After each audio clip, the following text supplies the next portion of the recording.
आज के इस एनिमे में हम देखेंगे कि एक ऐसा एनिमे कैरेक्टर जो स्टार्टिंग में तो काफी नॉर्मल होता है, पर एनिमे को आगे बढ़ते बढ़ते हमारे मेन कैरेक्टर को क्रिएटर्स ने इतना ओवर पावर बना दिया, इसका अंदाजा तो खुद उन्हें भी नहीं लगा। तो बिना एनिमे की स्टोरी को स्पॉइल किए बढ़ते हैं एनिमे की स्टोरी पर। तो हमें एनिमे की स्टार्टिंग में बताया जाता है कि कुछ सेंचुरी पहले आसमान अचानक से फट गया और वहां पर डंजन्स अपीयर होने स्टार्ट हो गए, और साथ साथ उनमें से काफी खतरनाक मॉन्स्टर्स ने अर्थ पर आना भी स्टार्ट कर दिया। बट जब डंजन्स अपीयर हुए थे तभी कुछ लोगों के पावर्स भी अवेकन हो गए थे, जो अब इन मॉन्स्टर से लड़कर नॉर्मल पीपल को सेव करते हैं। फिर हमारा सीन शिफ्ट होता है और हमें एक अकेडमी दिखाई जाती है जहां हंटर एग्जामिनेशन के लिए कुछ लोगों को ट्रेन करवाया जा रहा था। लेकिन तभी हमारा सीन वापस से शिफ्ट होता है और इसी बीच हम देखते हैं एक डेंजरस फाइट को, जो अकेला पर्सन ही जाइंट ड्रैगन से फाइट कर रहा था। बट अभी हमें इस लड़के के बारे में कुछ भी नहीं बताया जाता, तो जब तक के लिए मैं इसका नाम लोनली रख देता हूँ। यहाँ पर लोनली इस ड्रैगन को काफी तड़पा तड़पा कर चिढ़ाते हुए मार रहा था, लेकिन तभी लोनली के पास एक मैसेज आता है और फिर लोनली बोलता है, अच्छा अकेडमी,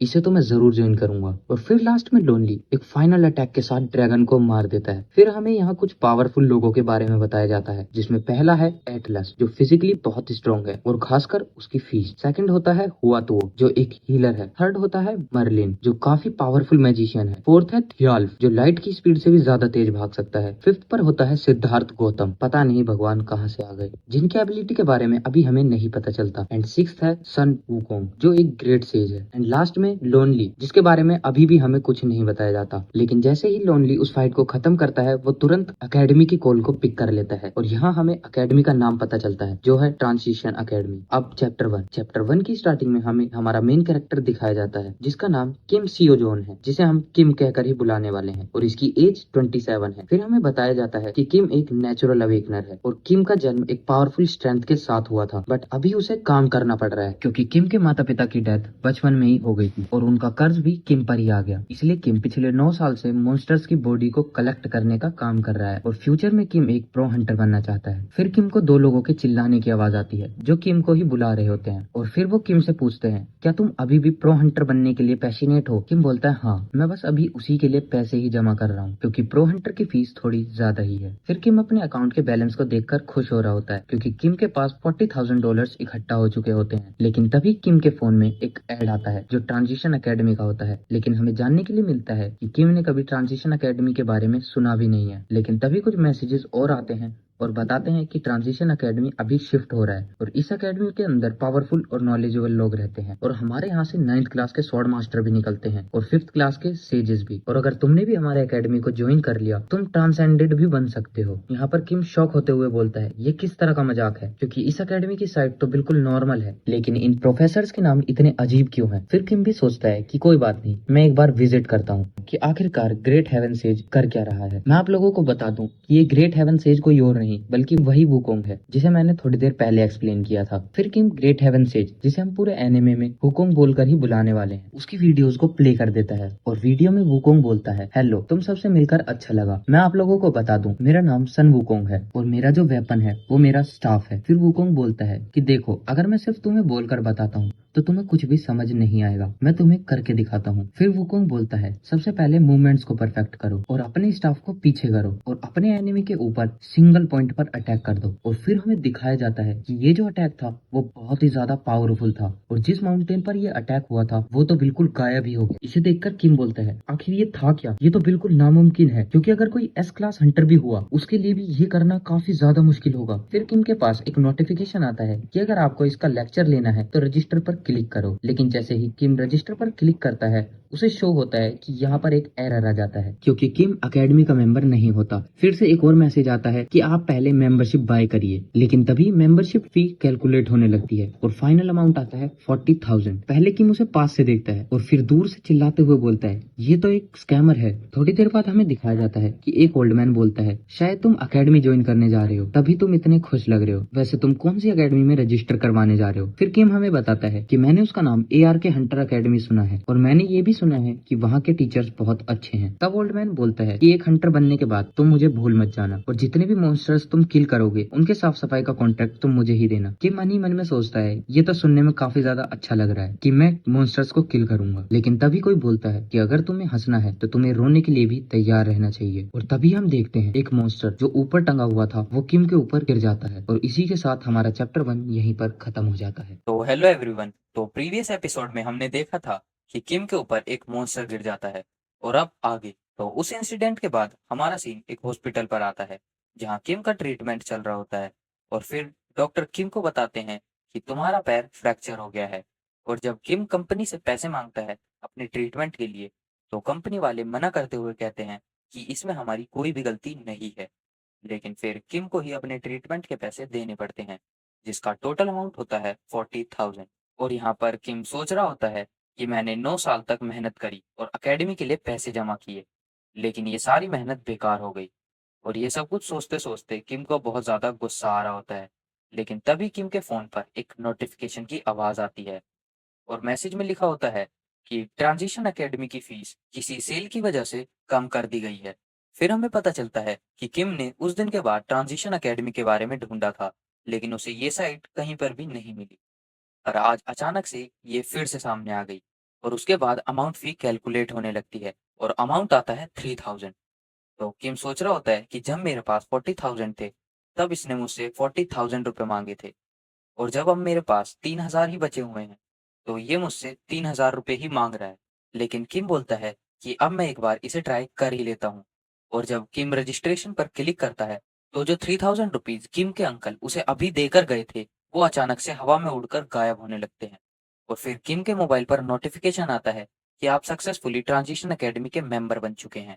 और फिर किम का फोन ग्लो करने लगता है और फोन में से एक पर्सन निकलता है जो पूछता है कि तुम्हारा नाम किंग सुजोन है, राइट? मैं आपका इंचार्ज हूँ इनिशियल एजुकेशन का। मेरा जो काम है वो मेंटोर का है। तो किम बोलता है अच्छा तुम्हारा नाम मेंटोर है। तो मेंटोर बताता है कि हाँ मेरा नाम मेंटोर है और मेरा काम भी मेंटोर है। तो किम मेंटोर से बोलता है कि तुम तो वही ओडिस के टीचर हो। तो मेंटोर बोलता है कि हाँ, ओडिस मेरा सबसे पहला स्टूडेंट था और फिर वो ट्रांसिडेंट भी बन गया और अभी भी वो मेरे कांटेक्ट में है। और मेंटोर बताता है कि हमारे एकेडमी में जितने भी टीचर्स हैं वो सब ट्रांसजेंडर हैं। तो किम पूछता है कि क्या तुम्हारी एकेडमी ट्रांसजेंडर के लिए ही है, मतलब हंटर्स के लिए नहीं? तो मेंटोर बोलता है कि तुम एक हंटर को ट्रांसजेंडर के साथ कंपेयर भी कैसे कर सकते हो क्योंकि इन दोनों के बीच काफी बड़ा गैप होता है। फिर किम बोलता है लेकिन जो एस क्लास हंटर होता है वो भी तो बहुत ज्यादा ताकतवर होता है। लेकिन मेंटोर बोलता है कि जो हमारे इंस्ट्रक्टर हैं वो सिर्फ एक उंगली से ही एस क्लास हंटर को डिफीट कर सकते हैं। तो तुम बताओ तुम क्या सेलेक्ट करोगे? फिर हमारे किम के सामने एक सिलेक्शन पेज ओपन हो जाता है जिसमें काफी सारे ऑप्शंस थे जैसे कॉम्बैट, आर्ट, म्यूजिक, माइंड और भी बहुत सारे। फिर मेंटर बताता है कि तुम यहाँ सेलेक्ट करो तुम्हें फ्यूचर में कौन सा ट्रांसडेंड बनना है। तो किम यहाँ पर कॉम्बैट को सेलेक्ट करता है।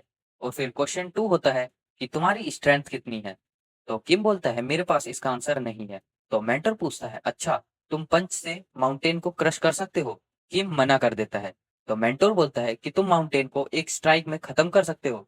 तो किम फिर से मना कर देता है। तो मेंटोर सोचने लगता है पता नहीं फिर ये एकेडमी में कैसे ज्वाइन हो गया। तो थोड़ी देर बाद किम की हालत बिल्कुल खराब हो चुकी थी क्योंकि इस टेस्ट में पूरे 108 क्वेश्चन होते हैं। तो मेंटोर फिर किम से बोलता है कि अब तुम्हारे पास फ्री पास है तो तुम किसी भी लेक्चर को देख सकते हो और मुझे तुम थोड़ा टाइम दो ताकि मैं तुम्हारी प्रोफाइल देख सकूं। फिर मेंटोर बोलता है अच्छा तो तुम्हें कॉम्बैट के अंदर स्पेयरमैनशिप चाहिए तो तुम्हारे लिए माना कल्टीवेशन और स्पेयरमैनशिप ठीक है। तो मेंटोर बोलता है तुम्हारे लिए ग्रेट हेवन सेज ठीक रहेगा लेकिन अभी तो तुम एक माउंटेन को भी पुल नहीं कर सकते तो तब तक के लिए मैं तुम्हारे लिए एक नए टीचर को ढूंढ कर रखता हूँ। फिर किम के पास एक मैसेज पॉप होता है जिसमें बताया जाता है कि तुम्हारी मेंटल स्टेट बहुत वीक है तो तुम्हें बुद्धा का लेक्चर लेना चाहिए क्योंकि तुम सिर्फ इंजर्ड नहीं हो बल्कि इमोशनली भी काफी ज्यादा सोच में हो। तो हमारा मेंटोर भी बोलता है कि हाँ तुम्हें सबसे पहले गौतम बुद्धा का ही लेक्चर सुनना चाहिए। तो किम शौक हो जाता है और बताता है कि बुद्धा जो है वो काफी ज्यादा फेमस इंस्ट्रक्टर हैं और अगर तुमने इनके सोल प्यूरिफायर टेक्निक को सीख लिया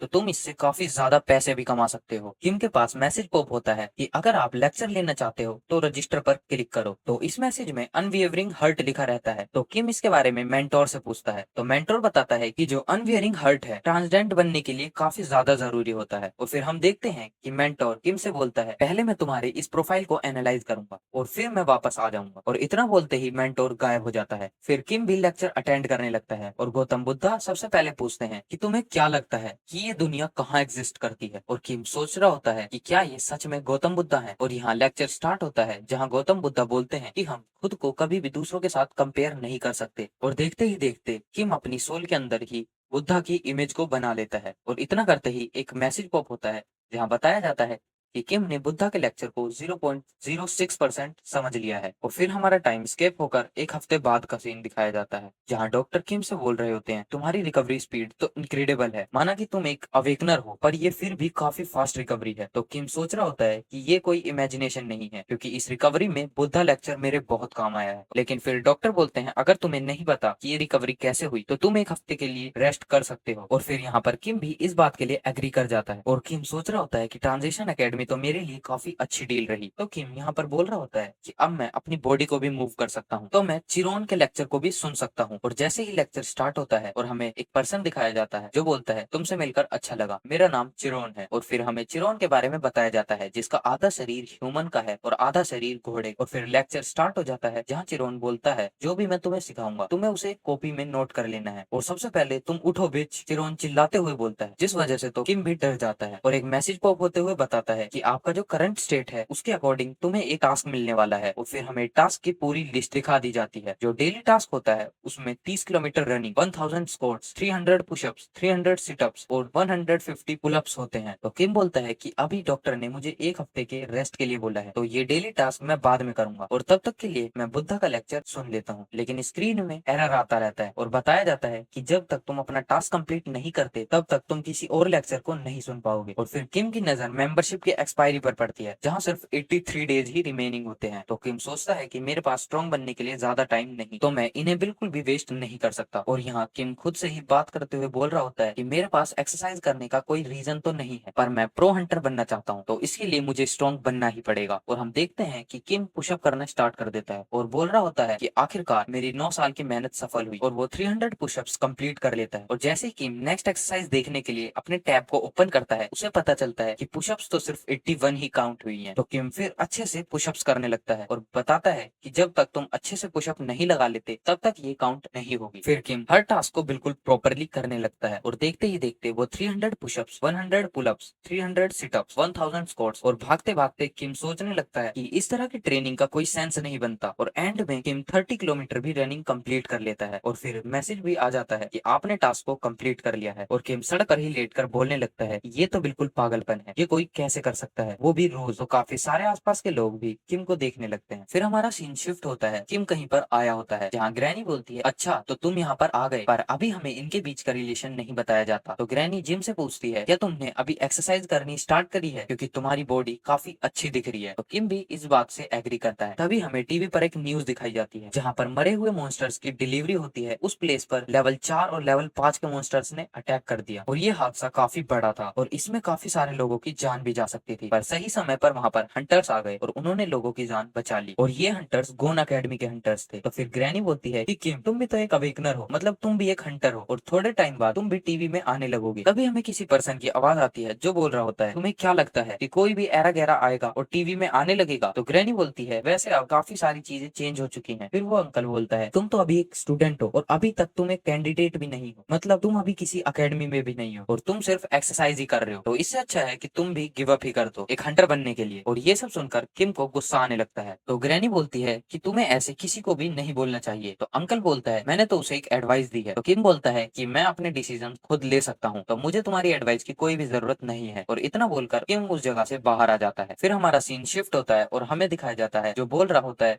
कि मुझे हंटर से नफरत है, और हमें उसका चेहरा भी दिखाया जाता है जो एक लड़की होती है, और वो बोल रही होती है, आखिरकार अकेडमी बनाने का क्या फायदा। लेकिन इतने में कोई मॉन्स्टर उस पर अटैक कर देता है और वो बोल रही होती है, और इतने सारे पैसे होने का भी क्या फायदा। तो हम देखते हैं कि उसने अपने एक ही अटैक से मॉन्स्टर को बीच से ही चीर दिया होता है, और फिर बोलती है कि मेरे पास अकेडमी है पर उसमें कोई भी मेंबर क्यों नहीं है, ये काफी ज्यादा एनोइंग है। फिर हमें किम को दिखाया जाता है जो बोल रहा होता है, आखिरकार मैं घर आ ही गया। और यहाँ सारे डॉक्टर शॉक हो रहे होते हैं कि आखिर 2 हफ्तों में ऐसी सीरियस चोट से रिकवरी कैसे हो सकती है। और किम सोच रहा होता है कि अभी पूरा 1 साल पड़ा है हंटर्स एग्जामिनेशन के लिए, मैं आराम से तैयारी कर लूंगा। फिर किम तुरंत से फोन को चेक कर रहा होता है, क्योंकि अब उसने अपना टास्क कंप्लीट कर लिया है, तो क्या अब दूसरे लेक्चर्स लग भी पा रहे हैं या फिर नहीं। और चेक करने पर पता चलता है कि अब नेक्स्ट लेक्चर्स लग रहे होते हैं। तो फिर किम जल्दी से सेकंड लेक्चर को स्टार्ट कर देता है, जहाँ चिरोन बोल रहा होता है कि तुम दिखने में अभी बच्चे हो, तो तुम्हें खेलने के लिए सिर्फ खिलौने ही देने पड़ेंगे। तो किम यहाँ मायूस होते हुए बोलता है, क्या अभी मैं बच्चा हूँ? फिर चिरोन का लेक्चर स्टार्ट होने लगता है और वो बताता है अब तुम्हारे पास कुछ एबिलिटीज तो आ गई हैं, पर अगर तुम्हें ट्रांसडेंट बनना है तो तुम्हारा सबसे पहला स्टेप अपने सेंसेस पर होना चाहिए। और फिर हमें दिखाया जाता है कि किम ने लेक्चर अटेंड कर लिया है और उसने 5.7 लेक्चर प्रोग्रेस को भी कंप्लीट कर लिया होता है। फिर हमें सुबह का सीन दिखाया जाता है जहाँ किम का मैनेजर बोल रहा होता है, क्या मुझे तो लगा तुम्हारी एक बहुत बड़ी सर्जरी हुई होगी, लेकिन तुम तो बिल्कुल ठीक लग रहे हो। लेकिन हमें दिखाया जाता है कि किम सोच रहा होता है कि मेरे पास कोई भी चारा नहीं है पैसों के लिए, और अब तो मेरे पास खाना खाने के लिए भी पैसे नहीं है। फिर किम एक जगह बैठकर सोच रहा होता है कि मुझे इस समय सिर्फ खाने की प्रॉब्लम है और बिना खाना खाए मैं लेक्चर को भी अटेंड नहीं कर पाऊंगा, साथ साथ मैं अपने डेली टास्क भी कंप्लीट नहीं कर पाऊंगा। और फिर हमें दिखाया जाता है कि यहाँ पर ओल्ड मैन भी आ गया होता है और किम अपने कल के लेक्चर को फिर से दोबारा देख रहा होता है जहाँ चिरोन उसे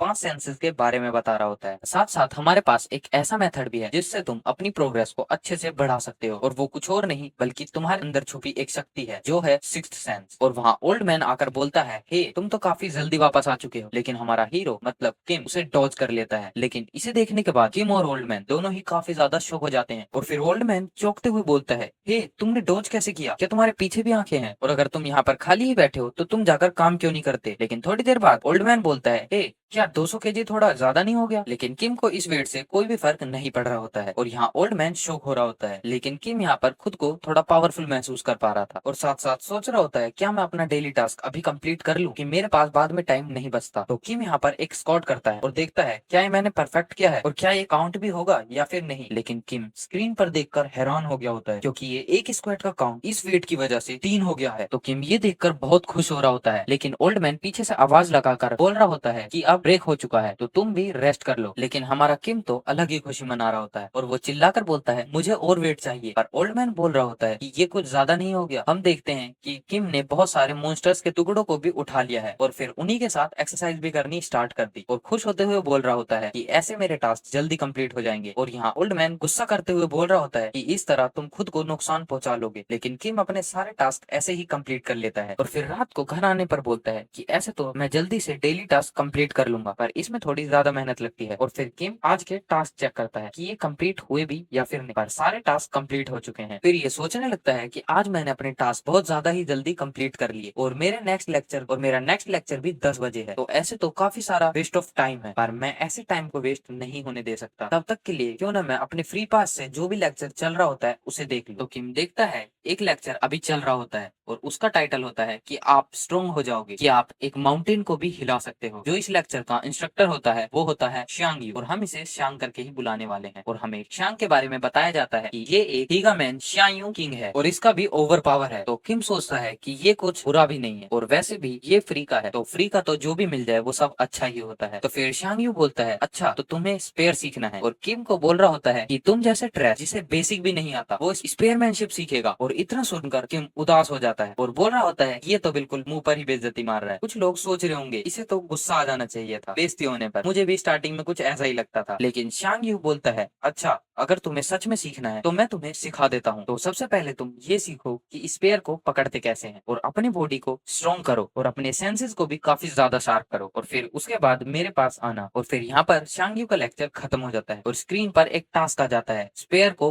5000 टाइम स्विंग करो। और फिर किम यहाँ पर बोल रहा होता है कि आखिरकार ये किस तरह का लेक्चर था, इसने इस लेक्चर में 2 शब्द भी ठीक से नहीं बोले और ये तो कोई लेक्चर भी नहीं था। और ये किस तरह का टास्क है कि मैं अपने स्पेयर को 5000 टाइम स्विंग करूं और हमेशा हर लेक्चर में डेली टास्क आना जरूरी है क्या? क्या कोई लेक्चर बिना डेली टास्क के नहीं आ सकता? फिर हमारा सीन एक लड़की पर शिफ्ट होता है जो हमें थोड़े टाइम पहले ही लड़ते हुए दिखाई गई और ये लड़की भी एक हंटर है और उसके पीछे खड़ा आदमी मस्का लगाकर बोल रहा होता है कि आपकी वजह से हम सब की जान बच गई। हमें इस लड़की के बारे में बताया जाता है जो एक बी क्लास हंटर है और इसका नाम पाक सुनियोन है और हम इसे सिर्फ सुनियोन ही बुलाने वाले हैं। तो सुनियोन यहाँ पर बोल रही होती है, वैसे तो मैंने सब कुछ ठीक कर दिया पर तुम्हें भी एक बार कंफर्म कर लेना चाहिए। तो वो आदमी बोलता है, ठीक है अब हम सब कुछ संभाल लेंगे, आपको फिक्र करने की जरूरत नहीं है। तो पीछे 2 लोग बात कर रहे होते हैं कि क्या तुम इस लड़की के बारे में जानते हो? तो दूसरा बोलता है, हाँ ये ग्रेट एंड शॉर्ट स्टार की मेरे ख्याल से इसका नाम सियोन है। लेकिन किम शॉर्ट स्टार का नाम सुनकर शॉक हो जाता है। फिर हमें शॉर्ट स्टार का नाम बताया जाता है, शॉर्ट स्टार का नाम होता है मेंट्योर। फिर हमें 100 साल पुराना फ्लैशबैक दिखाया जाता है जब पहली बार डंजन्स अपीयर होना स्टार्ट हुए थे और उस समय हमें अवेकनर्स के बारे में भी नहीं पता था और उस समय के मॉन्स्टर्स भी बहुत ज्यादा खतरनाक होते थे और वो ज्यादातर स्ट्रीट्स पर ही दिखाई देते थे। वो एक ऐसा टाइम था जब ह्यूमंस खत्म होने के कगार पर आ गए थे। फिर एक बंदा आता है जो एक मॉन्स्टर को सिर्फ एक हिट में ही मार देता है, और ये कोई और नहीं पार्क मैंचोर होता है। और इसी की वजह से ही सिविलाइजेशन फिर से ग्रो कर पाई है, और फिर ये वर्ल्ड के सेवियर बन गए थे, और इन्हें हीरो भी बुलाया जाने लगा था। अब काफी टाइम भी चुका है और ये व्यक्ति भी काफी ज्यादा बूढ़ा हो चुका होगा, लेकिन अभी ये काफी पावरफुल है और किसी से भी फाइट कर सकता है। फिर सीन प्रेजेंट में शिफ्ट होता है और किम बोलता है, अरे यार उससे मुझे क्या, मुझे तो अपनी गरीबी पर ही पछतावा होता है। लेकिन शियोन किम को देखकर ओल्ड मैन से पूछ रही होती है कि आखिर इस बंदे को क्या हुआ है, लेकिन ओल्ड मैन बोलता है कि मुझे नहीं पता, पर ये कुछ हफ्तों से ऐसा ही कर रहा है। लेकिन शियोन यहाँ से चली जाती है ये बोलते हुए कि इसका दिमाग खराब हो चुका है। लेकिन किम यहाँ पर 45-46 करके अपनी एक्सरसाइज कंप्लीट कर देता है और ओल्ड मैन से बोलता है कि अब ये मॉन्स्टर के पीसेस मैं तुम पर छोड़ता हूँ। और इतना करने के बाद किम ओल्ड मैन से बोलता है कि इन सबको करने के पीछे एक मीनिंग है, और इस मीनिंग के बारे में हमें तो अच्छे से पता है, पर ओल्ड मैन बोलता है कि अगर तुम रोज ऐसा ही करोगे तो तुम खत्म जरूर हो जाओगे। लेकिन किम यहाँ पर चिल होता है। तभी ओल्ड मैन बहुत ज्यादा घबरा जाता है, क्योंकि शियोन जिन मॉन्स्टर को मारकर अभी गई थी उनमें से एक मॉन्स्टर जिंदा हो जाता है और वो ओल्ड मैन पर अटैक करने के लिए आगे बढ़ने लगता है। लेकिन यहाँ पर किम ओल्ड मैन के लिए काफी चिंता करने लगता है, और इतने में ही हमारा सीन शिफ्ट होता है और हमें शियोन को दिखाया जाता है, जहाँ शियोन के पीछे खड़े दो लोग बात कर रहे होते हैं कि हे, तुम ये जानते हो कि ये एक हंटर है। तो यहाँ दूसरा पर्सन बोलता है कि तुम ज्यादा जोर से मत बोलो वरना वो सुन ले। और यहाँ शियोन सोच रही होती है मैं वैसे भी इन सबको सुन सकती हूँ, और ये आपस में ही बात कर रहे होते हैं कि ये एक शॉर्ट स्टार की ग्रैंड डॉटर इतनी ज्यादा कमजोर कैसे हो सकती है। फिर हमें यहाँ बताया जाता है कि भले ही शियोन शॉर्ट स्टार की ग्रैंड डॉटर हो, लेकिन ये सिर्फ एक नाम है और अंदर से कोई भी मेरी इज्जत नहीं करता। और जब मैं हंटर एग्जाम देने गई थी तब मेरे ग्रैंडफादर वहाँ पर आ गए और मुझे डायरेक्ट पास करवा दिया, और ये जितने भी लोग मुझे कंपेयर करते रहते हैं मेरे ग्रैंडफादर से। फिर हमें एक प्रीवियस सीन दिखाया जाता है जहाँ शियोन अपने ग्रैंडफादर से कह रही होती है कि मुझे टीचर बनना है, मुझे हंटर नहीं बनना। लेकिन यहाँ ग्रैंडफादर शियोन की एक भी नहीं सुनते और बोलते हैं कि मुझे कोई फर्क नहीं पड़ता, पर मैंने बोल दिया कि तुम्हें हंटर बनना है तो बस बोल दिया। तो शियोन बोलती है कि जैसी लाइफ मैंने एक्सपेक्ट की थी मैं बिल्कुल भी वैसा नहीं जी पा रही। तो फिर इसके बाद मैंने अकेडमी बना ली, और जब लोगों को पता चला कि वहाँ पर स्वॉर्ड स्टार नहीं बल्कि मैं सिखाऊंगी तो सभी लोग वहाँ से चले गए। मैंने सबको बुलाने का बहुत ट्राई किया, पर एंड में सबने मुझे अकेला छोड़ दिया। और फिर सारी सिचुएशन प्रेजेंट में आ जाती है और शियोन सोचते हुए जा रही होती है कि आखिर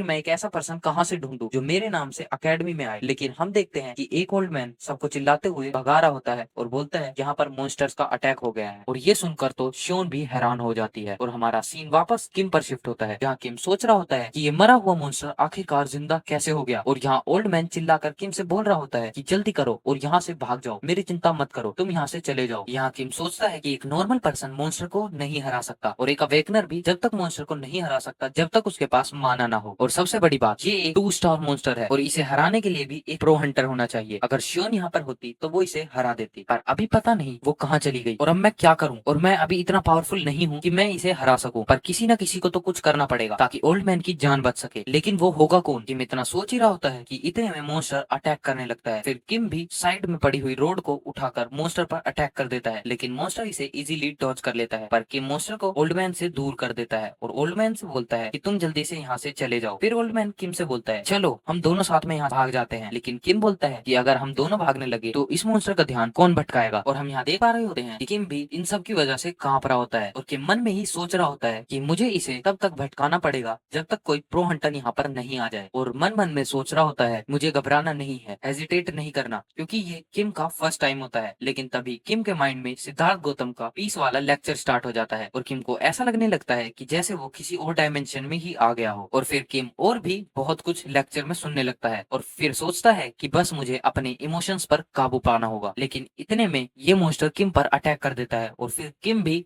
काउंटर अटैक के लिए आगे बढ़ जाता है, और बस मन में सोच रहा होता है काम डाउन काम डाउन। और जैसे ही क्लोज होते ही मॉन्स्टर अटैक करता है तो किम वहाँ चिरोन के लेक्चर के बारे में सोचने लगता है, जहाँ चिरोन समझा रहा होता है कि जब भी क्लोज में अटैक करते टाइम तुम लेट हो जाओ और तुम्हारा एनिमी तुम पर अटैक कर दे तो तुम्हें ज्यादा कुछ नहीं करना, बस अपने एक्शन को अपने सेंसेस पर छोड़ दो। तो फिर किम भी ऐसा ही करने लगता है, और हम देखते हैं कि किम ने इस मॉन्स्टर के अटैक को डॉज कर लिया और स्टाइल के साथ पीछे भी आ जाता है, और सोच रहा होता है कि बस मुझे ज्यादा कुछ न करके अपने एक्शन को सेंसेस पर छोड़ देना देना है। और फिर किम एक ऊंची जंप लगाता है और बोलता है आखिरकार मुझे इसका वीक पॉइंट मिल गया। तो फिर किम सोच रहा होता है कि मुझे ये अटैक करना चाहिए या फिर नहीं करना चाहिए। फिर उसे यहाँ अपने स्पेयरमैनशिप वाले टीचर मतलब शांग यू की बात याद आती है, जहाँ शांग यू बोलता है कि कभी भी अटैक करते हुए तुम्हें हेजिटेट नहीं करना, बस मुझ पे ट्रस्ट करना। तो इससे जो अटैक होगा वो इतना पावरफुल होगा कि वो एक माउंटेन को भी बीच में से आधा आधा काट देगा। तो फिर किम के अंदर भी थोड़ी हिम्मत आ जाती है और आखिर ये ऐसी टेक्निक है जो माउंटेन को भी बीच से काट सकती है। तो किम भी अपने अटैक को करने लगा है, जहाँ हमें हमारे मेन कैरेक्टर किम का एक स्टार्टिंग फेस वाला ओपी लुक देखने के लिए मिलता है और किम भी इस अटैक को कर देता है। और ये अटैक सच में बहुत ज्यादा पावरफुल होता है। इस अटैक की वजह से शॉक वेव भी पैदा हो जाती है और फिर हम देखते हैं कि शियोन भी यहाँ पर पहुंच जाती है और फिर ये कुछ देखकर बहुत हैरान भी हो जाती है कि जिस मॉन्स्टर पर किम ने अटैक किया होता है वो बिल्कुल बीच से 2 टुकड़ों में कट गया होता है। और फिर हमें किम के लेक्चर्स भी दिखाए जाते हैं, जहाँ उनमें काफी प्रोग्रेस हुई होती है। जैसे चिरोन के लेक्चर में 10%, सिद्धार्थ गौतम के लेक्चर में 2.6% और शांग यू के लेक्चर में 13% का प्रोग्रेस होता है। और यहाँ शियोन काफी हैरान होते हुए सोच रही होती है ऐसा कैसे हो सकता है कि एक नॉर्मल सा मॉन्स्टर के टुकड़े उठाने वाला लड़का बिना किसी वेपन के मॉन्स्टर को कैसे हरा सकता है। और यहाँ किम भी थोड़ा बहुत हैरान हो रहा होता है, लेकिन फिर किम को ओल्ड मैन की याद आती है और वो शियोन के आगे से ओल्ड मैन को आवाज लगाते हुए चला जाता है। और शियोन फिर भी किम को ही देखे जा रही होती है, जहाँ किम ओल्ड मैन से पूछता है तुम्हें कहीं लगी तो नहीं। ओल्ड मैन हंसते हुए बोलता है मैं तो ठीक हूँ, तुम बताओ फिर से हॉस्पिटल में मत चले जाना। और फिर यहाँ जितने भी वर्कर हैं वो सब किम की तारीफ कर रहे होते हैं और शियोन बोल रही होती है आखिरकार मुझे मिल गया जो मुझे चाहिए था, आखिरकार मुझे ऐसा कैंडिडेट मिल गया जो मुझे चाहिए था जिसे मैं पढ़ा सकूं। और इसी के साथ यहाँ पर हमारे इस एनिमे के 6 चैप्टर कंप्लीट हो जाते हैं। फिर यहाँ का मैनेजर सबको मना करते हुए बोलता है कि इस इंसिडेंट के बारे में किसी को भी पता नहीं चलना चाहिए और फिर सभी को टाटा बाय बाय बोलकर सब अपने घर जाते हैं। फिर किम भी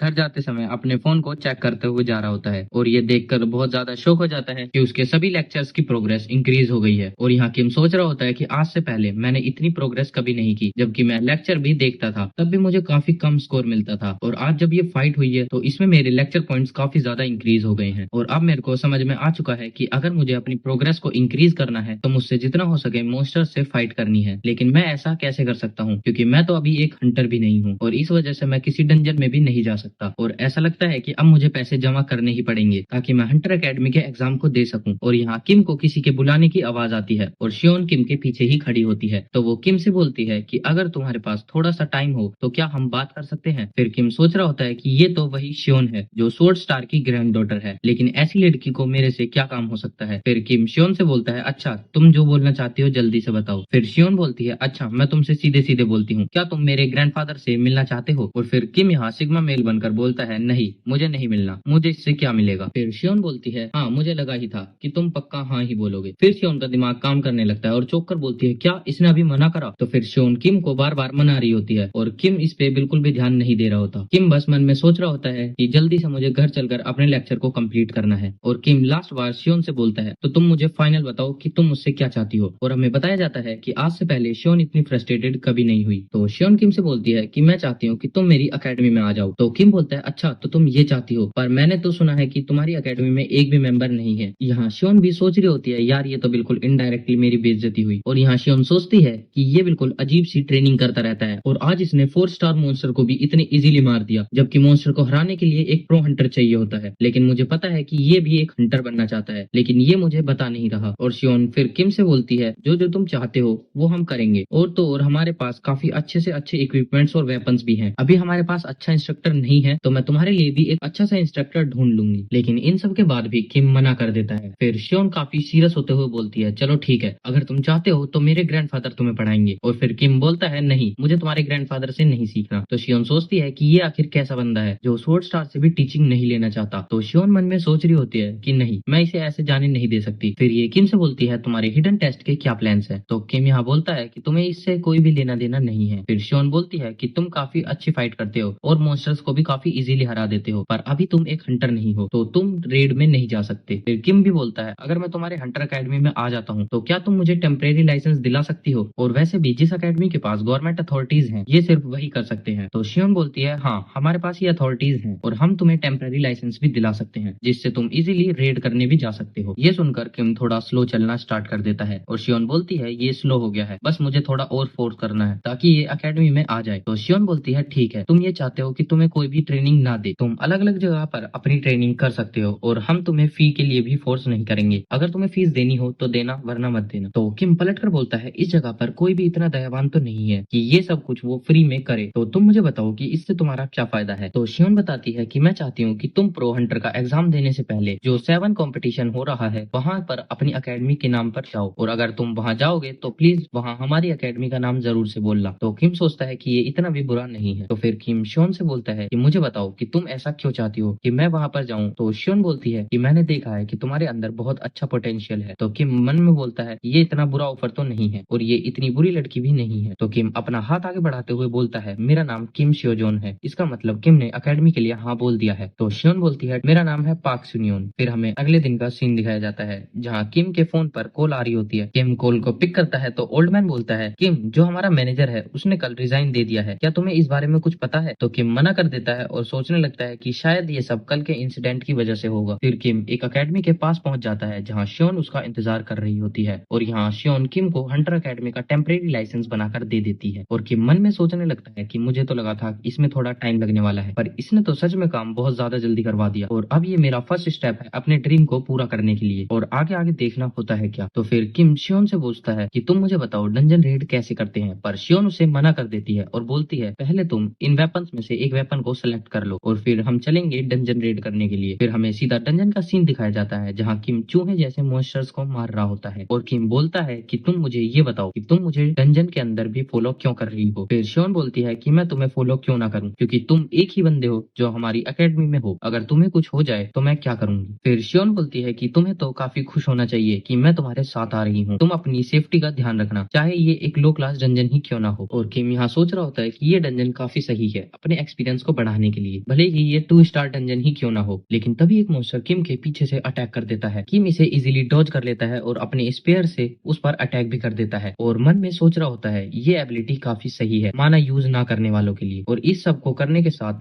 किम का प्रोग्रेस रेट भी इंक्रीज हो रहा होता है, और इन सबको इंक्रीज होते हुए देख किम बहुत खुश हो रहा होता है, और साथ साथ वो सोच रहा होता है कि इन डंजन्स को रेड करके मैं पैसे भी कमा सकता हूँ। तो शियोन बोलती है कि मुझे ये तो पता था कि ये बंदा काफी अजीब है, और अब तो ये कंफर्म भी हो गया है क्योंकि ये जब से आया है जब से ये एक ब्लैक स्क्रीन को लेकर बैठा है, पर हम सभी को पता है ऐसा क्यों है। ये स्टड सिर्फ किम ही देख सकता है, बाकी और कोई इन्हें नहीं देख सकता। लेकिन शियोन ये सब सोच रही होती है कि किम डंजन्स में ऐसे फाइट कर रहा है जैसे कि ये एक प्रोफेशनल हो, और हम देखते हैं कि किम बहुत सारे मॉन्स्टर्स के पीसेस को उठाकर डंजन में ही एक्सरसाइज कर रहा है, और किम को आधी रात हो चुकी है पर अभी तक ये लेक्चर खत्म नहीं हुआ। शियोन सोचती है कि कहीं मैंने किसी पागल को तो अपनी अकेडमी में ज्वाइन नहीं करा दिया। फिर हमें किम को दिखाया जाता है जो कि काफी ज्यादा खुश होता है, और किम को खुशी सिर्फ एक ही चीज से मिलती है जो है पैसे, क्योंकि किम के पास अब $9,510 है, और ये पैसे उसने जो मॉन्स्टर्स को अपने डंजन्स रेड में मारा था उन्हें डिसमेंटल करने पर मिले थे। पर किम सोच रहा होता है सारा काम करने के साथ साथ लेक्चर्स और डेली टास्क के लिए मेरे पास ज्यादा टाइम नहीं रहता, तो क्यों ना मैं उस ओल्ड मैन से मॉन्स्टर्स को डिसमेंटल कराने के लिए हेल्प मांगू। पर चलो कोई बात नहीं, जब मेरे पास टाइम होगा मैं उसे बता दूंगा, पर अब मेरे पास लगभग $10,000 है, तो अभी मैं इनका क्या करूं। पर जब से मैं डंजन्स रेड करने लगा हूं तब से मैं देख पा रहा हूं कि मेरे लेक्चर इंक्रीज की प्रोग्रेस भी कम हो चुकी है। काश मेरे पास भी कुछ ऐसी ट्रिक होती जिससे मैं सन वुकोंग की तरह ताकतवर बन जाता।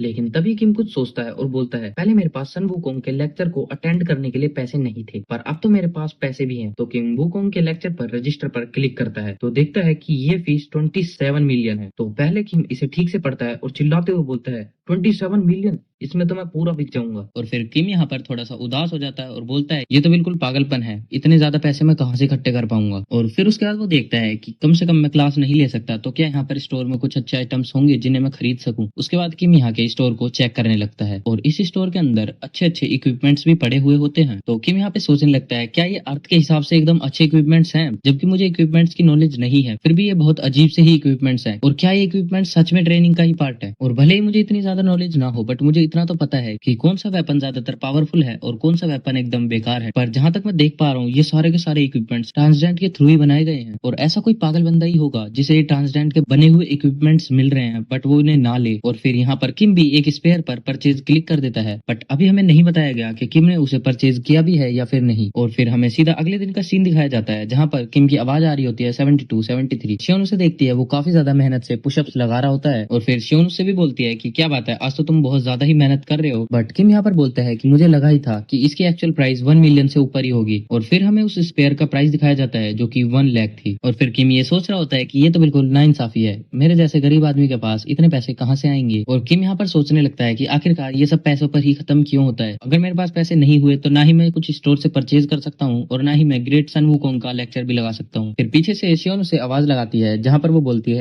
Academy contestant. तो किम से बोलता है अच्छा अकेडमी कंटेस्टेंट। फिर शियोन से बोलती है कि हाँ तुमने इसके बारे में जरूर से सुना तो होगा ही। तो फिर किम बोलता है हाँ मैंने इसके बारे में सुना तो है बट मुझे इतना कुछ ज्यादा नहीं पता। फिर शियोन से बोलती है कि मैं तुम्हें बताती हूँ, बस तुम्हें वहां पर जाना है और बाकी अपने अपोनेंट से फाइट करनी है, जिसमें मैंने अब तुम्हारा नाम भी रिकमेंड कर दिया है। और अब तुम हमारी अकेडमी की तरफ से फाइट करने वाले हो, क्योंकि वहां पर सिर्फ अकेडमी की तरफ से ही फाइट करने के लिए जा सकते हैं। फिर उसके बाद शियोन उसे एक कागज देती है जिसमें उसे बताया जाता है कि अभी किम का कौन सा लेवल है। फिर उसके बाद शियोन उसे बताती है कि इन सबको एक पार्ट्स के अंदर डिवाइड किया है जिसमें लेवल 1, लेवल 2, लेवल 3, लेवल 4 होते हैं। बट जैसे जैसे तुम ग्रो करते रहते हो तुम्हारा लेवल भी ग्रो करता रहता है और साथ साथ जितनी भी अकेडमीज की अथॉरिटीज होती हैं वो सब भी बढ़ने लगती हैं। और इसी वजह से यहाँ पर सभी अकेडमी के हंटर्स को भेजा जाता है। तो किम यहाँ पर बोलता है कि अच्छा तुम ये चाहती हो कि मैं इस कंपटीशन के अंदर जाऊं और यहाँ से जीतूं। तो शियोन बोलती है हाँ बिल्कुल तुम सही समझे हो। तो किम यहाँ पर सोच रहा होता है कि सभी कंपटीशन के अंदर फाइट तो जरूरी होती है, तो इस वजह से हो सकता है मेरी सारी के सारे लेक्चर प्रोग्रेस भी बढ़ जाए। और फाइनली किम भी इसके लिए हाँ कर देता है। बट शियोन यहाँ पर शॉक हो जाती है और बोलती है कि तुमने सच में हाँ बोल दिया इस कंपटीशन के लिए। तो किम बोलता है हाँ मैंने इसके लिए हाँ बोल दिया और वैसे भी ये हमारे एक डील का ही पार्ट है, बट उससे पहले तुम मुझे इसके थोड़े बहुत रूल्स के बारे में भी बता देना। फिर उसके बाद शियोन बोलती है वैसे ज्यादा तो मुझे भी इसके बारे में नहीं पता, बट मुझे इतना पता है कि हमें डंजन्स के अंदर रेड करना होता है और सारे के सारे एक्सपीरियंस को इकट्ठा करना होता है। फिर उसके बाद तुम्हारा किसी के साथ डुएल भी होगा। बट किम यहाँ पर मन ही मन में सोचने लगता है कि मुझे ये तो पता है कि हम मॉन्स्टर से कैसे फाइट करते हैं, बट मुझे अभी किसी इंसान के साथ की फाइट का एक्सपीरियंस नहीं हुआ है। फिर किम मन ही मन में सोचने लगता है क्या मैं शियोन के साथ फाइट करूं और इस फाइट के साथ मेरा एक्सपीरियंस पॉइंट भी थोड़ा बहुत इंक्रीज हो जाएगा। और फिर शियोन भी इस फाइट के लिए हाँ बोल देती है। बट शियोन मन मन में सोचने लगती है ये फाइट बिल्कुल अनफेयर रहने वाली है और मुझे ऐसा लगेगा जैसे मैं किसी बच्चे को मार रही हूँ। और फिर किम भी मन ही मन में खुश होने लगता है और बोलता है फाइनली अब मैं फाइट कर सकता हूँ। और वैसे भी शियोन एक बी क्लास हंटर है और इससे मुझे कम से कम थोड़ा एक्सपीरियंस तो मिल ही जाएगा और वैसे भी इसने स्वॉर्ड स्टार से ही ट्रेनिंग ली हुई है। फिर उसके बाद किम काफी ज्यादा खुश दिखाई देता है और बोल रहा होता है मैं देखना चाहता हूँ कि मिस शियोन कितनी ज्यादा ताकतवर है। और शियोन यहाँ पर बोलती है क्या तुम सच में चाहते हो कि मैं तुमसे फाइट करूं, और किम इसके लिए हाँ बोलता है। और फिर इसी के साथ ये दोनों के दोनों फाइटिंग पोजीशन में आ जाते हैं। और यहाँ पर किम बोलता है प्लीज मेरे पे थोड़ा सा रहम करना क्योंकि मैं अभी तक अच्छे से फाइट को सीखा नहीं हूँ। तो शियोन बोलती है हाँ मैं वैसे भी इस बात का ध्यान रखूंगी और मैं तुम्हें पहला चांस देती हूँ कि तुम मुझ पर आकर अटैक करो। फिर यहाँ पर किम भी अपने फुल फोर्स के साथ भागता है और शियोन पर अपना पहला अटैक करता है। बट यहाँ पर हम देखते हैं कि शियोन ने उसे बड़े इजीली डॉज कर लिया। लेकिन शियोन यहाँ पर मनी मन में सोच रही होती है कि ये अब थोड़ा सा अजीब हो चुका है पहले से। पहले ये काफी ज्यादा स्लो हुआ करता था बट अब ये और भी ज्यादा फास्ट हो गया है और साथ साथ जो इसका अटैक करने का तरीका है वो भी थोड़ा बहुत बदल गया है। और मुझे लगता है कि मैंने इसे थोड़ा अंडर एस्टिमेट कर दिया है क्योंकि जब इसने मॉन्स्टर से फाइट की थी ये बिल्कुल एक प्रोफेशनल की तरह लड़ रहा था। और ये मन ही मन में सोच रही होती है कि पता नहीं इसके पास इतना कॉन्फिडेंस कहाँ से आ रहा है कि ये मुझसे फाइट करने के लिए बोल रहा है। बट कोई बात नहीं, फिर भी ये एक परफेक्ट कैंडिडेट होने वाला है। और यहाँ पर शियोन बोलती है कि कोई बात नहीं, चलो जो भी हो, अब मेरे को तो सिर्फ एक ही स्ट्राइक लगेगा इसको हराने के लिए। और जैसे ही शियोन अपना स्ट्राइक करती है वो बहुत ज्यादा शॉक हो जाती है क्योंकि किम ने यहाँ पर शियोन के अटैक को काफी अच्छे से ब्लॉक कर दिया होता है। लेकिन इस बीच हम देखते हैं किम भी थोड़ा बहुत परेशानी में लग रहा होता है और बोल रहा होता है कि सच में यार ये तो काफी ज्यादा टफ है। लेकिन शियोन अब भी बहुत ज्यादा शौक है और उसे देखे जा रही है और बोल रही होती है आखिरकार कोई इसे कैसे ब्लॉक कर सकता है जबकि मैंने इस अटैक के अंदर तो अपना माना भी इंजेक्ट किया हुआ है। और यहाँ पर हमें फिर से किम को दिखाया जाता है जो कि अब बहुत ज्यादा बदल चुका है और बोल रहा होता है इसी को कहते हैं लड़ाई के बीच का मजा। और फिर हमें किम का पूरा बिहेवियर ही चेंज दिखाई देता है जिसमें वो अपनी टीचिंग्स को याद कर रहा होता है, जिसमें बोलता है अगर तुम्हारा ओपोनेंट काफी ज्यादा पावरफुल हो तो बस तुम दिमाग में ये मत आने देना कि तुम उससे हार जाओगे या तुम उससे नहीं जीत सकते। और इस सब टीचिंग का असर हमें रियल फाइट में देखने के लिए मिल रहा होता है। और यहाँ पर हम देखते हैं कि किम की आंखें जो है वो बिल्कुल ग्लो करने लगती हैं और वो अपना एक फाइनल अटैक करने के लिए जा रहा होता है जहाँ शियोन को समझ में आ चुका था कि ये जो अटैक है ये काफी ज्यादा पावरफुल है। और फिर हम देखते हैं कि वहां पर बिल्कुल एक पावरफुल अटैक हो चुका होता है। फिर धूल हटने के बाद हम देखते हैं जिसमें किम जो है वो दीवार से टकराया हुआ होता है। अब जब शियोन को पता चलता है कि ये अटैक काफी ज्यादा पावरफुल है और ये किम पर हो चुका है तो शियोन भी जल्दी से भाग कर जाती है और किम से पूछती है क्या तुम ठीक हो, जहाँ किम के मुंह से भी बहुत ज्यादा खून निकल रहा होता है। पर किम यहाँ पर बोलता है मैं बिल्कुल ठीक हूँ। और फिर किम उठता है और शियोन से बोलता है यार आखिरकार मैं हार गया। तो शियोन यहाँ पर गुस्सा करते हुए बोलती है क्या तुम मुझे हराने के बारे में सोच रहे थे, और वैसे भी तुम्हें पता होना चाहिए एक बी डी रैंक हंटर और एक कैंडिडेट में बहुत ज्यादा फर्क होता है। और किम यहाँ पर बोलता है हाँ मुझे वैसे पता था, क्योंकि एक कैंडिडेट और एक हंटर का एक्सपीरियंस जो होता है वो बैटल के अंदर वो बहुत ज्यादा ही अलग होता है। लेकिन किम मन ही मन में सोच रहा होता है क्या सच में इतना बड़ा डिफरेंस होता है एक हंटर और एक कैंडिडेट के अंदर। और फिर किम भी सोचता है कि अभी मुझे बहुत ज्यादा मेहनत करने की जरूरत है। और तभी फिर किम के पास भी एक नोटिफिकेशन आता है जहाँ पर उसका प्रोग्रेस रेट दिखाया जाता है जो कि 0.70% ऐसे करके कुछ बढ़ा हुआ होता है। फिर उसके बाद किम भी पलट कर बोलता है ठीक है आप अपना काम कर सकते हैं, अब जो है मैं अपनी ट्रेनिंग भी वापस से स्टार्ट करने वाला हूँ। तो शियोन बोलती है हाँ मैं भी कुछ ऐसा ही सोच रही हूँ। फिर किम शियोन से बोलता है क्या जिस दिन हम डंजन रेड्स करने नहीं जाएंगे क्या तुम उस दिन मेरे साथ फाइट कर सकते हो। और यहाँ पर शियोन बोलने लगती है क्या तुम अब वापस से भी फाइट करनी है। तो किम बोलता है हाँ मुझे इससे काफी ज्यादा प्रोग्रेस मिलती है। फिर शियोन सोचती है अभी तो इसने फाइट करी थी और इसमें इतना ज्यादा इंजर्ड हो गया, बट अब ये वापस से फाइट करने के बारे में सोच रहा है। लेकिन फिर शियोन बोलती है ठीक है मैं इसकी चिंता भी क्यों कर रही हूँ, और वैसे भी ये बहुत ज्यादा हार्ड वर्किंग है। और इस बात के लिए फिर शियोन भी हाँ कर देती है। और शियोन यहाँ पे बोलती है ठीक है वैसे भी ये हमारी एक डील का ही पार्ट है, क्योंकि जैसा तुम बोलोगे हमें ठीक वैसा ही करना पड़ेगा, और अगर तुम मेरे से फाइट में जीत भी जाते हो तो उसके बदले भी हम तुम्हें पैसे देंगे। फिर यहाँ पर किम बोलता है ठीक है वैसे मैंने इसके बारे में तो कभी सोचा ही नहीं था कि मुझे जीतने पर यहाँ पर पैसे भी मिलेंगे। और फिर यहाँ पर शियोन बोलती है हाँ वैसे भी एक टूर्नामेंट है तो इसके अंदर तो पैसे वैसे भी मिलने ही वाले हैं। और फिर यहाँ पर किम से रहा नहीं जाता, जिस वजह से वो पूछता है कि प्राइज मनी में कितना प्राइज मिल सकता है, जहाँ शियोन बोलती है उसे एटलीस्ट 1 मिलियन तो मिल ही जाएंगे। और फिर इतना सुन के किम को अपनी स्पेयर की याद आने लगती है क्योंकि उसका प्राइस भी 1 मिलियन ही होता है। और फिर इतना सुन के किम भी जोश में आ जाता है और बोलता है फाइट की डेट कब है तुम मुझे जल्दी से बताओ, जहाँ शियोन से बताती है कि फाइट की डेट 2 दिन बाद ही है। और फिर किम भी बहुत ज्यादा एक्साइटेड हो जाता है और बोलता है क्या यहाँ पर सैंडबैग्स मिलेंगे, जिसमें शियोन से बोलती है कि हमारे यहाँ पर सैंडबैग्स नहीं होते। तो फिर किम किसी चीज को उठा लेता है और बोलता है ये मैंने जितना सोचा था उतना भी ज्यादा भारी नहीं है। और फिर हम देखते हैं कि उसने एक रॉक को ही पूरा उठा रखा है। फिर शियोन यहाँ पर बोलती है रहने दो, तुम उसे रहने दो,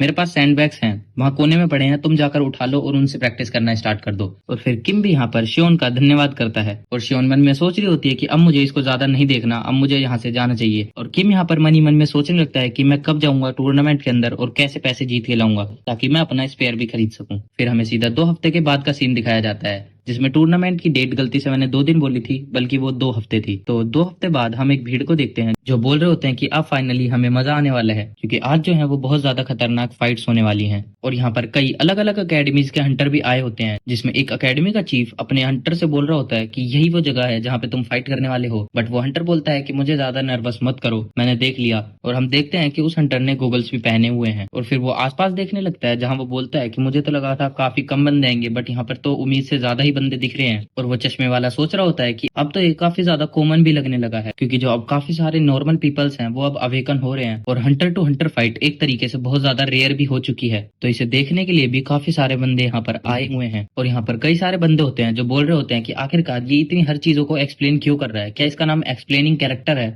फिर हमारा सीन शिफ्ट होता है और हमें दिखाया जाता है एक वेटिंग रूम, जहाँ पे वो लड़का वापस से बैठा होता है और सोच रहा होता है कि अब मैं क्या करूं, क्योंकि मैं ऐसी जगहों पे अक्सर नर्वस हो जाता हूँ जहाँ पर मैं अकेले जाता हूँ। और मैं आगे देख रहा हूँ कि ये जितने भी हंटर्स हैं इन्होंने काफी अच्छे अच्छे और महंगे महंगे इक्विपमेंट्स पहन रखे हैं, जो कि अभी के टाइम पे तो बहुत ज्यादा शाइन भी कर रहे हैं। और वैसे भी इतने सारे मस्कुलर कंटेस्टेंट इतने ज्यादा कॉन्फिडेंट कैसे हो सकते हैं। और वो बोल रहा होता है मुझे लग ही रहा था, क्योंकि सारी अकेडमीज अपने प्रो हंटर को ही यहाँ पर भेजने वाली है। फिर उसके बाद उसका ध्यान हमारे मेन कैरेक्टर पर जाता है, जो की एक साइड में बैठा हुआ अपने फोन को ही देखे जा रहा होता है। और फिर उसी चश्मिश बंदे के पीछे काफी सारे लोग बात भी कर रहे होते हैं, जिसमें वो किम के बारे में बोल रहे होते हैं कि आखिरकार ये कैसा बंदा है जिसपे ना ही कोई इक्विपमेंट्स हैं और ना ही अच्छा वेपन है, ये कौन सा गरीब लड़का है और ये किस अकेडमी से यहाँ पर आ गया। और यहाँ पर चश्मिश सोचता है अरे यार आखिरकार ये कितना गरीब आदमी है, और मुझे लगता है कि इसकी अकेडमी ने इसे जरूर से फोर्स किया होगा ताकि ये इस फाइट के अंदर एंटर हो जाए। और यहाँ पर ये चश्मिश भी बहुत ज्यादा खुश हो जाता है और बोलता है कि ये तो बिल्कुल ऐसा सीन है जैसे कोई नया नया स्टूडेंट एक नए स्कूल के अंदर आया हो और उसे अपना सेम पार्टनर भी मिल गया हो। फिर उसके बाद ये चश्मिश हमारे किम के पास जाता है, जहाँ ये अपने आप को इंट्रोड्यूस करता है कि मेरा नाम ली मिंगी है और मैं भी एक नेचुरल अवेकनर हूँ। और यहाँ पर किम भी अपने आप को इंट्रोड्यूस करता है, हेलो मेरा नाम है किम सियोजून। फिर उसके बाद वो चश्मिश बोलता है क्या मैं यहाँ पर बैठ सकता हूँ, जहाँ और यहाँ पर किम भी इस चीज के लिए एग्री कर जाता है। और यहाँ पर ये सोच रहा होता है कि ये तो बिल्कुल एक हाई स्कूल स्टूडेंट लग रहा है, और क्या हाई स्कूल स्टूडेंट यहाँ पर लड़ने के लिए आ सकते हैं। और यहाँ पर एक हंटर दूसरे हंटर से बोलता है क्या तुम मुझसे लड़ना चाहते हो, जहाँ चश्मिश इसे बताने लगता है कि इसका नाम जैन डैचुअल है और ये गोकुन अकेडमी से आया है। फिर उसके बाद हमें दूसरे बंदे के बारे में बताया जाता है जिसका नाम ली मिंचुअल है और ये मिंट अकेडमी से आया हुआ है और यहाँ पर ये दोनों एक दूसरे पर गुस्सा कर रहे होते हैं। और फिर चश्मिश बताता है कि जहाँ तक मुझे लगता है ये एक डैगर यूजर है और ये डैगर ही यूज करता है। लेकिन किम भी यहाँ पर परेशान हो जाता है और बोलने लगता है आखिरकार इस लड़के की क्या प्रॉब्लम है, ये हर चीज को इतना ज्यादा एक्सप्लेन क्यों कर रहा है। तो यहाँ पर किम भी उससे बोलता है कि वैसे तो तुम लड़ने आए हो यहाँ पर, तो तुम्हें इतनी ज्यादा नॉलेज क्यों है। तो वो चश्मिश बताता है कि मैं इन सब के अंदर काफी ज्यादा क्यूरियस रहता हूँ, मैं दूसरे की स्ट्रेंथ को हर बार देखना चाहता हूँ कि उसके अंदर क्या पावर्स है और उसकी कितनी स्ट्रेंथ है, तो इस वजह से मुझ पे ज्यादा नॉलेज रहती है। और फिर यहाँ पर एक और बंदा आता है जो उन दोनों से ही बोलता है क्या तुम यहाँ पर चुप नहीं रह सकते, और तुम्हारे अलावा भी यहाँ पर बहुत सारे बंदे हैं, तो तुम शांति से बिल्कुल बैठे रहो। फिर उसके बाद हमें इस लड़के के बारे में बताया जाता है और इसका नाम ली जुनवान होता है और ये रिविनेंट अकेडमी से होता है। और यहाँ पर किम भी सोचने लगता है कि इसने थोड़े से वर्ड्स बोले और यहाँ पे पूरा माहौल जो है वो बिल्कुल शांत हो गया। तो उसके बाद यहाँ पर चश्मिश बताता है कि ये जो है ये बहुत ज्यादा पावरफुल है और ये जो अकेडमी है ये इससे बहुत ज्यादा होप रखती है, बट असल बात तो ये है कि ये पहले ही आने से पहले इस कंपटीशन को जीत चुका है। और उसके बाद फिर किम पूछता है कि आखिरकार तुम्हारा कहने का मतलब क्या है। फिर उसके बाद चश्मिश बताता है कि ये जो ली जुनवान है ये इसके अंदर पार्टिसिपेट नहीं करना चाहता था, बट इसकी अकेडमी ने इसे फोर्सफुली इसके अंदर पार्टिसिपेट करने के लिए भेजा है।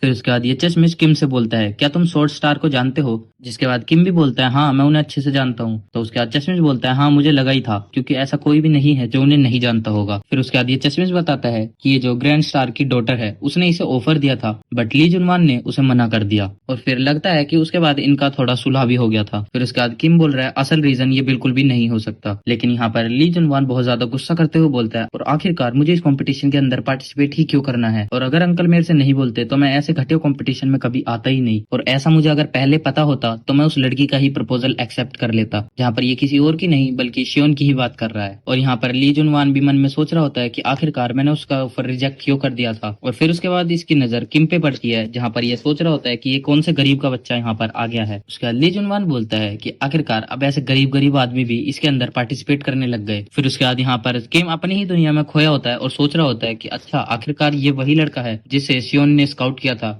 और हो सकता है कि ये शियोन से भी ज्यादा पावरफुल हो, और अगर मैं इससे फाइट करूं तो इसे मुझे काफी सारा एक्सपीरियंस भी मिल जाएगा। और फिर यहाँ पर माइक पे अचानक से अनाउंसमेंट होने लगती है कि सभी लोग तैयार हो जाओ और फर्स्ट जो टूर्नामेंट है वो अब स्टार्ट होने वाला है। फिर यहाँ पर चश्मिश बोलता है कि अब मुझे लगता है कंपटीशन स्टार्ट होने वाला है, लेकिन यहाँ पर किम उसे बिना कुछ बोले ही यहाँ से उठ के चले जाता है। फिर उसके बाद किम भी मन में सोच रहा होता है कि मैंने जो है वो बहुत ज्यादा प्रैक्टिस की अपनी 2 हफ्तों के अंदर, और जो चिरोन का लेक्चर है वो भी 30% तक इंक्रीज हो गया है। भले ही मुझे अभी इसके अंदर स्ट्रेंथ फील ना हो रही हो, बट मेरे को इतना पता है कि मेरा प्रोग्रेस तो जरूर से हुआ है। लेकिन यहाँ पे मैं काफी ज्यादा फायदेमंद रहा मिस शियोन से फाइट करके, और अब मुझे ऐसा लगता है कि अब मुझे ज्यादा प्रॉब्लम नहीं होगी, अब चाहे मेरे सामने कोई प्लेयर हो या फिर कोई मॉन्स्टर हो। उसके बाद यहाँ पर अनाउंसमेंट होती है और बताया जाता है कि जो तुम्हारा फर्स्ट टूर्नामेंट है वो डंजन मेज होने वाली है। और फिर यहाँ पर किम के सभी लेक्चर्स को एक बार शो कराया जाता है कि किम के लेक्चर्स में कितना इंक्रीज हुआ है, जहाँ पर चिरोन का लेक्चर 31.7% है, सिद्धार्थ गौतम का लेक्चर 6.8% है और शांग युंग का लेक्चर 33.4% तक इंक्रीज हो चुका है। और यहाँ पर ये जो कंपटीशन है उसका व्यू डायरेक्ट स्क्रीन पर दिखाया जाता है, जिस वजह से जितने भी यहाँ पर दर्शक देखने के लिए आए हुए हैं, जहाँ पर एक कैमरामैन अपने दूसरे पार्टनर को बुला रहा होता है जिसका नाम सुनबे होता है, और वो उससे बोलता है ओए सुनबे जल्दी यहाँ पर आओ और मेरे साथ इसको रिकॉर्ड कराने में मेरी मदद करो। सुनबे जा रहा होता है तो वो एक लड़की से टकरा जाता है, जिसके बाद वो उससे माफी भी मांगता है, मुझे माफ कर दो मैं गलती से टकरा गया, जहाँ पर वो लड़की भी उसे माफ कर देती है और बोलती है कोई बात नहीं इट्स ओके। उसके बाद सुनबे कैमरामैन से बोलता है आखिरकार तुमने एक कॉर्नर सीट को ही बुक क्यों किया। फिर उसके बाद वो कैमरामैन बोलता है क्या तुम उस लड़की को जानते हो। तो यहाँ पर सुनबे बोलता है नहीं, मुझे वो लड़की कहीं देखी देखी जानी पहचानी लग रही थी। फिर उसके बाद सुनबे बोलता है अच्छा इन सब चीजों को छोड़ो और ये बताओ कि फर्स्ट टूर्नामेंट का क्या हाल चल रहा है। फिर उसके बाद वो कैमरामैन बताता है कि ये जो फर्स्ट टूर्नामेंट है ये एक डंजन मेज है, मतलब ये एक भूल भुलैया है और यहाँ पर कोई भी हंटर दूसरे हंटर को अटैक नहीं कर सकता, लेकिन इसी भूल भुलैया के अंदर मॉन्स्टर्स हैं, तो हंटर्स इस मॉन्स्टर्स को मार के उससे क्लू इकट्ठा करके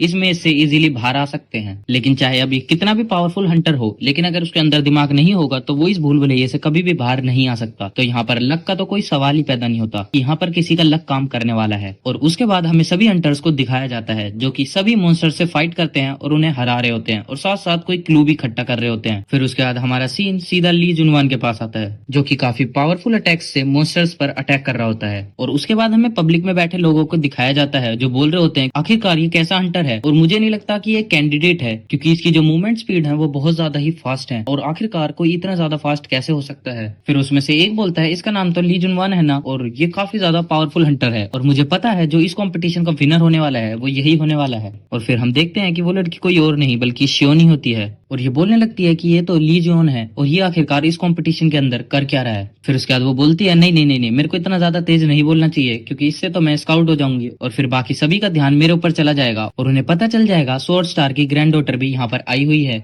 जिस वजह से फिर ना मैं यहाँ से जा पाऊंगी और ना ही मैं शो भी अच्छे से एंजॉय कर पाऊंगी। और यहाँ पर शियोन किम के बारे में सोच रही होती है कि किम आखिरकार अभी कैसा कर रहा होगा। यहाँ पर फिर हमारा सीन किम पर शिफ्ट होता है जो कि सोच रहा होता है कि क्या ये मॉन्स्टर्स दीवार तोड़कर तो अंदर नहीं आ सकते ना। जहाँ पर किम बोलता है कि मुझे नॉर्मल वे ही फॉलो करना होगा और मॉन्स्टर्स को ढूंढ ढूंढ के मारना होगा। और यहाँ पर किम बोलता है कि अगर मैंने इस वॉल पर सिर्फ 2 अटैक भी कर दिए तो ये वॉल टूट जाएगी। और फिर यहाँ पर किम 3 रास्तों के सामने खड़ा हो जाता है जहाँ पर 3 अलग अलग रास्ते जा रहे होते हैं और किम यहाँ पर सोचने लगता है आखिरकार मुझे कौन से रास्ते पर जाना चाहिए। और यहाँ पर किम बोलता है कि इसका बहुत इजी वे है कि तुम दीवार से बिल्कुल चिपक चिपक कर जाओ जिससे तुम इजीली मेज से बाहर आ सकते हो। लेकिन इतने में ही किम की आंखें जो है वो बिल्कुल ग्लो करने लगती हैं और यहाँ पर किम सोचने लगता है आखिरकार ये क्या हो रहा है, ये बिल्कुल अजीब सी फीलिंग कैसे आ गई कि मैं तो सोच रहा हूँ कि मैं लेफ्ट जाऊं बट जो मेरी फीलिंग्स हैं वो बिल्कुल बोल रही हैं कि तुम राइट में जाओ, मतलब मेरा बिल्कुल अपोजिट सोच रही है। फिर उसके बाद यहाँ पर किम सोचने लगता है कि जो मैंने शोन के लेक्चर में पढ़ा था सिक्स सेंस, तो ये कहीं वही सिक्स्थ सेंस तो नहीं है जो कि मुझे सही जगह के लिए इंडिकेट कर रहा है। फिर उसके बाद किम भी बोलता है ठीक है अब जो भी होगा देखा जाएगा, मैं अपने सारे डिसीजंस अपने सिक्स्थ सेंस पर छोड़ देता हूँ। फिर उसके बाद किम यहाँ से निकल रहा होता है और माइक्स में अनाउंसमेंट हो रही होती है कि अलग अलग बंदे जो है वो एलिमिनेट होते जा रहे हैं। और किम यहाँ पर बोल रहा होता है ये कितनी अजीब सी बात है कि जैसे जैसे मैं आगे बढ़ रहा हूँ प्लेयर्स जो है वो धीरे धीरे एलिमिनेट होना स्टार्ट हो रहे हैं। और यहाँ पर किम सोच रहा होता है कि आखिरकार ये कैसे हो सकता है, जिस भी रास्ते से मैं जा रहा हूँ वहां पर कोई भी मॉन्स्टर्स मुझे नहीं मिल रहे। फिर उसके बाद यहाँ पर किम सोचने लगता है क्या ऐसा हो सकता है कि मेरे सेंसेस की वजह से जितने भी मॉन्स्टर्स आसपास हैं वो सब खुद ही अवॉइड होते जा रहे हैं। फिर उसके बाद ये किम जो है वो काफी ज्यादा खुशी मनाने लगता है और सोचने लगता है क्या ऐसा हो सकता है कि जब मेरा लेक्चर प्रोग्रेस रेट जो है वो बिल्कुल 100% हो जाएगा तो क्या मैं फ्यूचर देख सकता हूँ, और ऐसा हो सकता है क्या जो मेरे अपोनेंट्स होंगे मैं उनके 3 सेकंड पहले के मूवमेंट्स जो है वो देख सकता हूँ या फिर उन्हें पढ़ सकता हूँ। और फिर यहाँ पर किम इतना सोच ही रहा होता है कि उसके पीछे से एक और हंटर आ जाता है और ये कोई और नहीं वही चश्मिश होता है जो कि किम से बोलता है कि आखिरकार तुम ऐसे कैसे घूम सकते हो, यहाँ पे तुम्हें पता है कितने ज्यादा खतरनाक मॉन्स्टर्स घूम रहे हैं। जहाँ पर ये चश्मिश बोलता है कि तुम्हें अच्छे से देख देख कर जाना चाहिए। फिर उसके बाद किम भी बोलता है हाँ मैं समझ गया मुझे क्या करना है। फिर उसके बाद ये चश्मिश बोलता है कि तुम काफी कॉन्फिडेंस के साथ यहाँ से जा रहे थे तो क्या तुम्हें इस रास्ते के बारे में पता है कि आखिरकार ये कहाँ पर जाने वाला है। उसके बाद किम से मना करता है और बोलता है मुझे इस रास्ते के बारे में बिल्कुल भी नहीं पता। लेकिन यहाँ पर चश्मिश जो है वो बहुत ज्यादा शॉक हो जाता है और बोलता है क्या तुम इस रास्ते के बारे में नहीं पता और फिर भी तुम इस रास्ते से जा रहे हो। और उसके बाद ये बोलता है कि आखिरकार तुम ऐसे डेंजरस सिचुएशन में इतने काम कैसे रह सकते हो। खैर चलो छोड़ो, मुझे सारी भूलभुलैया का रास्ता पता है तो तुम मुझे फॉलो करो, मैं तुम्हें यहाँ से बाहर निकलवा दूंगा। फिर उसके बाद ये चश्मिश बोलता है तुम्हें लेफ्ट हैंड और राइट हैंड के रूल के बारे में पता है जिसमें तुम्हें दीवार पर सिर्फ हाथ रखते हुए चलते हुए जाना है और तुम सही रास्ते पर निकल जाओगे। तो उसके बाद किम बोलता है हाँ मैंने ये पहले ही ट्राई कर लिया है। फिर उसके बाद ये चश्मिश बोलता है ठीक है अभी तुमने ये सब फॉलो कर लिया है तो उसके बाद अब तुम मेरी तरफ से चलो वरना हम दोनों जो है वो गुम हो जाएंगे। फिर उसके बाद किम बोलता है ज्यादा से ज्यादा क्या ही होगा, हम दोनों सेपरेट हो जाएंगे। तो उसके बाद ये चश्मिश बोलता है हाँ हम दोनों सेपरेट हो जाएंगे बल्कि हम दोनों एक पार्टनर्स की तरह आगे बढ़ रहे हैं। फिर उसके बाद किम बोलता है आखिरकार हम पार्टनर्स कब बन गए। फिर उसके बाद ये चश्मिश बोलता है कि मैंने देखा था कि मैं अपने कंपटीशन के अंदर अकेले ही आया हूँ और मैंने देखा कि तुम भी इस कंपटीशन के अंदर ही अकेले आए हो और इस तरीके से अगर देखा जाए तो हम दोनों एक पार्टनर की तरह ही हुए। और फिर उसके बाद किम चश्मिश से बोलता है अच्छा इसी वजह से तुम मेरे से उस वेटिंग रूम में बात कर रहे थे। फिर उसके बाद ये चश्मिश बोलता है कि मेरे को लगता है जितने भी हम वीक हंटर हैं उन सबको साथ में रहकर ही चलना चाहिए। और यहाँ पर किम एकदम से शॉक होता है और सोचता है क्या मैं अभी तक वीक हूँ और आखिरकार मुझे ऐसा लगा क्यों नहीं कि मैं वीक हूँ और ऐसी मुझे में क्या कमी है कि सामने वाले बंदे मुझे वीक समझ रहे हैं। फिर उसके बाद ये चश्मिश किम से बोलता है कि मुझे लगता है तुम काफी ज्यादा हार्ड वर्किंग हो और इस वजह से मैं तुम्हें एक एक्साइटमेंट वाली चीज दिखाता हूँ। फिर उसके बाद ये चश्मिश अपनी पॉकेट में से मोबाइल निकालता है और उसमें दिखाता है कि ये देखो ये है मेरी छोटी बहन और बोल रहा होता है ये देखो ये काफी ज्यादा क्यूट है ना। जहाँ पर किम भी बोलता है हाँ ये काफी ज्यादा क्यूट है और यहाँ पर किम बोलता है हाँ हाँ मैंने देख लिया तुम्हारी बहन जो है वो काफी ज्यादा क्यूट है और अब चलो मैं यहाँ से निकल रहा हूँ। फिर उसके बाद हम देखते हैं कि चश्मिश ने किम के पैर पकड़ लिए और बोल रहा है और मुझे भी यहाँ से बाहर निकलवा दो। और यहाँ पर किम भी काफी ज्यादा गुस्सा करते हुए सोच रहा होता है आखिरकार ये कैसे एक अवेकनर हो सकता है जो कि इतनी छोटी छोटी चीजों से डर जाता है। फिर जहाँ पर ये चश्मिश बोलता है कि यहाँ पर काफी ज्यादा डेंजर है तो हमें कभी भी सेपरेट नहीं होना चाहिए। लेकिन किम यहाँ पर सोच रहा होता है कि ये भी एक यंग है और मैं भी एक यंग हूँ तो यहाँ पर हम दोनों एक तरीके से एक दूसरे के विरोधी हुए तो हम एक साथ में कैसे चल सकते हैं। तो फिर किम इसको मना करते हुए जा रहा होता है और बोलता है कि वैसे भी तुम्हें चेयर अप करने के लिए तुम्हारी छोटी बहन और तुम्हारे मम्मी पापा हैं। लेकिन पीछे से वो चश्मे वाला लड़का बोलता है कि अब मेरे जो पेरेंट्स हैं वो नहीं रहे, वो चल बसे। लेकिन फिर इतने में किम को भी याद आ जाता है कि वो भी एक तरीके से अकेले ही रहता है घर में जहाँ पर उसके साथ भी कोई नहीं रहता और वो भी इस दुनिया में अकेला ही है। लेकिन किम यहाँ पर सोचने लगता है यार मैंने मैंने बिना सोचे समझे क्या बोल दिया और इस वजह से यहाँ का माहौल जो है वो बिल्कुल शांत हो गया एकदम। फिर यहाँ पर चश्मिश भी बोलता है मुझे माफ कर देना, मुझे ऐसा नहीं बोलना चाहिए था। फिर इतने में किम भी बोलता है नहीं चलो कोई बात नहीं, अब हम पार्टनर्स हैं तो फिर चलो साथ में चलते हैं। और फिर किम बोलता है कि ठीक है अब चलो मेरे पीछे चुपचाप, कि जहाँ पर मैं जा रहा हूँ तुम मेरे पीछे आ जाओ, मैं तुम्हें यहाँ से बाहर निकाल के लेके चलता हूँ। और यहाँ पर किम चश्मिश से बोलता है कि ये जो फर्स्ट प्राइज होगा लेकिन इसे मैं ही लूंगा, और उसके बाद जो सेकंड थर्ड प्राइज होगा वो तुम रख सकते हो। फिर यहाँ पर किम बोलता है कि अब चलो मेरे पीछे आओ और मुझे फॉलो करो। लेकिन पीछे से चश्मिश लड़का बोलता है मैंने तुम्हें फॉलो करने के लिए बोला है पर तुम इतनी ज्यादा तेज क्यों चल रहे हो। और यहाँ पर चश्मिश सोच रहा होता है कि आखिरकार ये कैसा हंटर है जो कि बिल्कुल भी घबरा नहीं रहा, और वैसे भी कहीं से किसी मॉन्स्टर्स ने अटैक कर दिया तो फिर क्या होगा। फिर उसके बाद यहाँ पर किम एक दीवार के सामने खड़ा हो जाता है और उसे छूने लगता है। उसके बाद ये चश्मिश बोलता है आखिरकार तुम कर क्या रहे हो। जहाँ पर ये किम बोलता है कि यहाँ पर कुछ तो गड़बड़ है, और जैसे ही किम उसको धक्का देता है देखते हैं कि वहाँ पर एक दरवाजा होता है, और वो भी ऐसा वैसा नहीं बाहर जाने का। और इस एबिलिटी को देखकर चश्मे वाला लड़का भी बहुत ज्यादा एकदम शॉक हो चुका होता है। और यहाँ पर एकदम से अनाउंसमेंट होती है और बताया जाता है कि जो हमारे फर्स्ट राउंड का विनर है वो यहाँ पर आ चुका है। लेकिन यहाँ पे पब्लिक्स में काफी ज्यादा बातें चलने लगती हैं, और अभी तो इस फर्स्ट टूर्नामेंट को स्टार्ट होते हुए पूरा आधा घंटा भी नहीं हुआ और इतने में हमें एक फर्स्ट विनर देखने के लिए भी मिल गया। और यहाँ पर ये सोच रहे होते हैं कि आखिरकार ये ली जुएन तो नहीं है, और ये कौन हो सकता है जो इतनी जल्दी यहाँ पर आ चुका है। और यहाँ पर शियोन भी मन में सोच रही होती है आखिरकार ये वही तो नहीं है जो मैं सोच रही हूँ। और यहाँ पर एक बड़ी स्क्रीन के अंदर शो कराया जाता है जहाँ पर ये बताया जाता है कि जो हमारा फर्स्ट टूर्नामेंट है उसका विनर जो है वो है किम सियोजोन।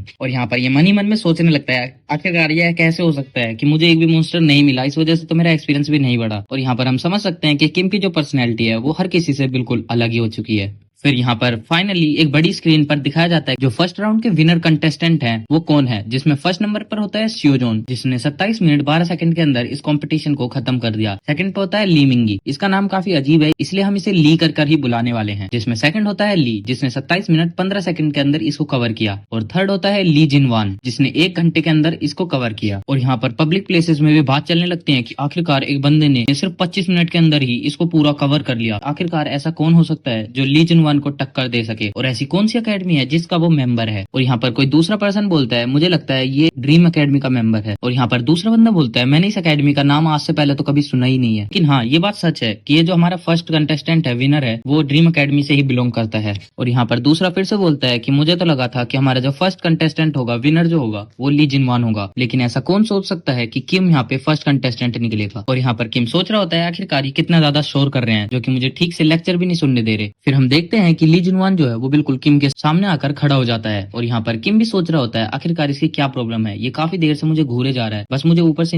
नीचे देखे जा रहा है, इसकी प्रॉब्लम क्या है। जो ये बोलना चाहता है वो मुझसे बोल सकता है। लेकिन हम यहाँ पर देखते हैं कि ली जुनवान का मूड जो है वो बिल्कुल खराब होता है और वो एक गुस्से भरी नजरों से किम को देख रहा होता है। फिर उसके बाद यहाँ पर ली जुनवान वापस घूमकर जाते हुए बोलता है हाँ मुझे लगा ही था, ये एक लक था कि आज ये फर्स्ट आ पाया है। और यहाँ पर बाकी बच्चे हंटर्स भी बोल रहे होते हैं कि हाँ मुझे लगा ही था कि ये सब एक लक है, और इस वजह से मैं भी काफी ज्यादा गुस्सा हूँ। और मुझे लगता है कि ऐसा बिल्कुल लक की वजह से ही हो सकता है कि एक बेनाम वाली एकेडमी से आता है और फर्स्ट प्राइज लेकर चले जाता है। और ये सोच कर तो मुझे खुद पर ही गुस्सा आने लगता है। लेकिन यहाँ पर किम को बिल्कुल भी फर्क नहीं पड़ रहा होता और वो बोल रहा होता है चलो ठीक है अब फाइनली मेरे लेक्चर जो है वो खत्म हो चुका है। फिर थोड़ी देर बाद वहाँ पर एक आदमी आता है और वो बोलता है कि मेरी बात ध्यान से सुनो और मैं यहाँ पर बताने वाला हूँ कि सेकंड टूर्नामेंट के अंदर क्या क्या होने वाला है। और यहाँ पर ये बताता है कि जो सेकंड लेवल है वो एक डुअल चैलेंज है जिसमें 1v1 होने वाला है। लेकिन यहाँ पर तुम्हारे पास वेपन्स तो होंगे पर उसके अंदर तुम माना इंजेक्ट नहीं कर सकते, लेकिन हाँ उस माना से तुम अपनी बॉडी पे कुछ भी कर सकते हो, बट अपने वेपन के अंदर तुम माना को यूज नहीं कर सकते। लेकिन यहाँ पर अगर कोई ज्यादा इंजर्ड हो जाता है तो वो फोर्सफुली इस फाइट को कंटिन्यू नहीं कर सकता। लेकिन किम इन सब की बातों को सुनकर सोच रहा होता है कि आखिरकार मेरा कब नंबर आएगा, मैं किससे फाइट कर पाऊंगा। फिर उसके बाद वो जो मेंबर अभी डिटेल दे रहा था वो बोलता है अगर तुम्हें किसी को भी डाउट नहीं है तो मैं यहाँ से जा रहा हूँ। लेकिन इतने में कोई हंटर बोलता है कि मुझे यहाँ से जाना है तो क्या मैं यहाँ से जा सकता हूँ। लेकिन फिर किम सोच में डूब जाता है और बोल रहा होता है कि आखिरकार कोई इसे छोड़ के भी जा सकता है क्या। फिर हमारा सीन शियोन पर शिफ्ट होता है। उसके बाद वो बोल रही होती है कि आखिरकार फाइनली मैं वहां से बचकर निकल गई और किसी को भी मेरे बारे में नहीं पता चला। लेकिन इतने में ही पीछे से आवाज आती है और बोल रहा होता है कि आखिरकार ऐसा फर्स्ट राउंड में कैसे हो सकता है, और तुमने तो ऐसा कहा था ना कि जो हमारा फर्स्ट राउंड है उसके अंदर 32 मेंबर्स पास हुए हैं, लेकिन अब ये सीधा सेमीफाइनल में कैसे हो सकता है। जिसमें काउंटर वाला बंदा बोलता है मुझे माफ करना लेकिन जितने भी हंटर्स थे उन्होंने ये मैच छोड़ दिया है। लेकिन मिस शियोन यहाँ पर सोच रही होती है क्या यहाँ पर एक गैमलिंग हो रही है। और यहाँ पर ये काउंटर वाला बंदा बोलता है अब तुम सब गिव गिव अप कर लो और यहाँ पर जो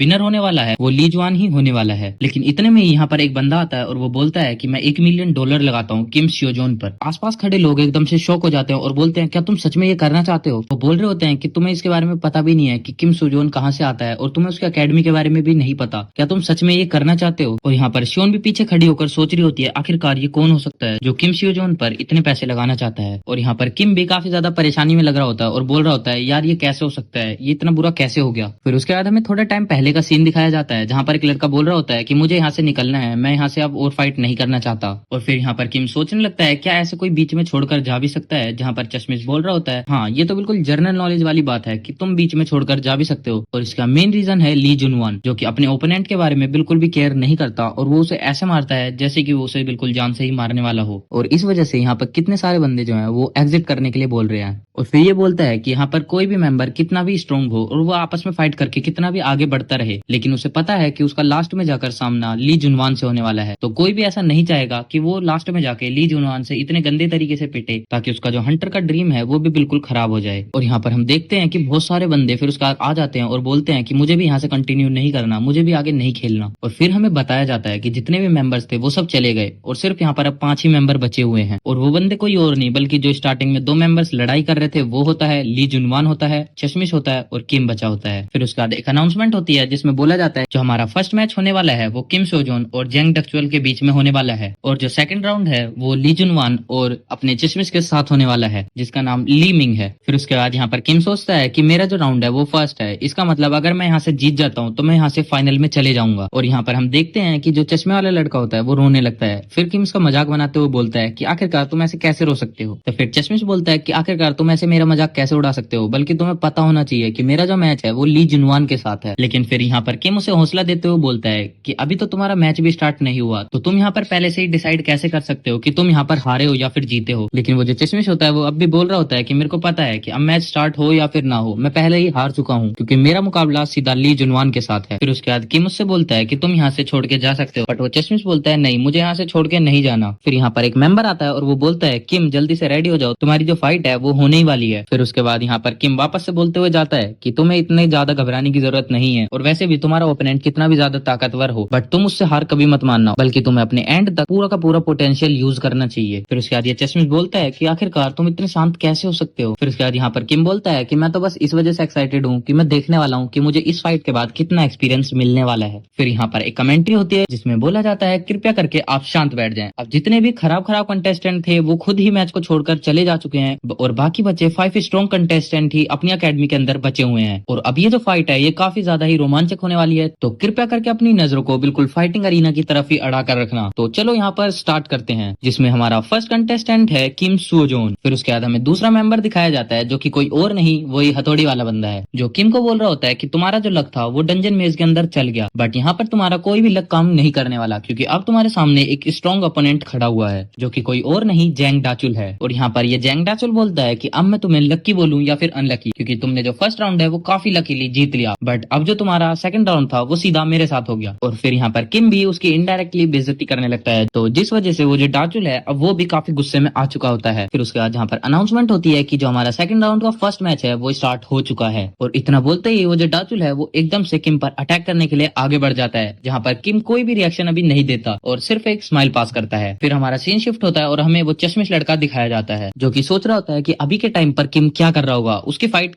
कैसी चल रही होगी, वहां पर वो इंजर्ड हुआ होगा या फिर फाइट कर रहा होगा। बट फिर वो ली जुनवान को देखता है और बोलता है कि शायद मुझे किम से पहले खुद के बारे में सोचना चाहिए, क्योंकि ये जो है ये मुझे काफी गुस्से भरी नजरों से देख रहा है। और वो सोच रहा होता है कि जब भी मैं इसे देखता हूँ ये हमेशा इतने गुस्से में ही क्यों खड़ा रहता है। फिर उसके बाद इस चश्मिश को किम की बात याद आती है जिसमें वो बोल रहा होता है कि अगर तुम्हें इस मैच को नहीं छोड़ना तो तुम्हें अपनी आखिरी सांस तक भी लड़ाई करते रहना है और तुम्हें लड़ाई जब तक करते रहना है जब तक कि तुम जीत ना जाओ। फिर यहाँ पर चश्मिश बोल रहा होता है ये जो ली जुनवान दिंग डाचुल है, ये जो जितनी भी बड़ी बड़ी अकेडमी से आते हैं मुझे इनसे डर नहीं लगता, बल्कि इनके पीछे ये जो बैकबोन इनकी अकेडमी होती है ये काफी खतरनाक होती है और हम जैसी लोअर अकेडमीज तो इनके सामने कहीं स्टैंड भी नहीं कर सकते। फिर उसके बाद यहाँ पर ली जुनवान और ये चश्मिश दोनों ही बहुत ज्यादा शौक हो चुके होते हैं क्योंकि यहाँ पर एक चमत्कार हो चुका होता है और यहाँ पर सभी के सभी बिल्कुल शांत हो चुके होते हैं, जहाँ पर अनाउंसमेंट होती है the winner is dream academy Kim सियोजोन। और वो बोल रहे होते हैं कि ये ज्यादा लंबी फाइट भी नहीं थी, सिर्फ एक अटैक के अंदर जो हमारा फाइनल कंटेस्टेंट है वो हमें मिल चुका है जिसने सिर्फ 1 सेकंड में पलक झपकते ही अपने ओपोनेंट को हरा दिया। और जहां हम देखते देखते हैं कि जो हमारा किम है वो जेंग डाचुल के सामने बिल्कुल खड़ा होता है और यहाँ पर ली जुनवान भी बोल रहा होता है आखिरकार ये दोनों कर क्या रहे हैं, ये तो बिल्कुल बचपना है और ऐसे इन्होंने कैसे फाइट खत्म कर दी। फिर उसके बाद यहाँ पर चश्मिश लड़का जो है वो अपनी तलवार लेकर खड़े हो जाता है और बोलता है मैं अगला राउंड खेलने वाला हूँ। जहाँ पर ली जुनवान उसे देखकर काफी गुस्सा कर रहा होता है और यहाँ पर हमें थोड़ा प्रीवियस दिखाया जाता है जहाँ पर जिंग डाचुल किम पर अटैक कर देता है बट किम उसे इजीली डॉज कर लेता है। फिर यहाँ पर साथ साथ कमेंट्री भी हो रही होती है जैसा कि हमें पता है जो डाचुल है उसके पास काफी ज्यादा स्टेमिना है और वो काफी ज्यादा पावरफुल है, बट यहाँ पर किम जो है उसने भी ये दिखा दिया कि वो सिर्फ अपने लक के बलबूते पर आगे नहीं आया है, उसके अंदर भी कोई खास पावर्स हैं। और यहाँ पर डाचुल मन ही मन में सोच रहा होता है कि मैंने इस पे बिना रुके इतने सारे अटैक्स कर दिए बट ये इन सभी को इतने इजीली डोज कर रहा है जैसे कि ये तो कुछ है ही नहीं। आखिरकार ये कब थकेगा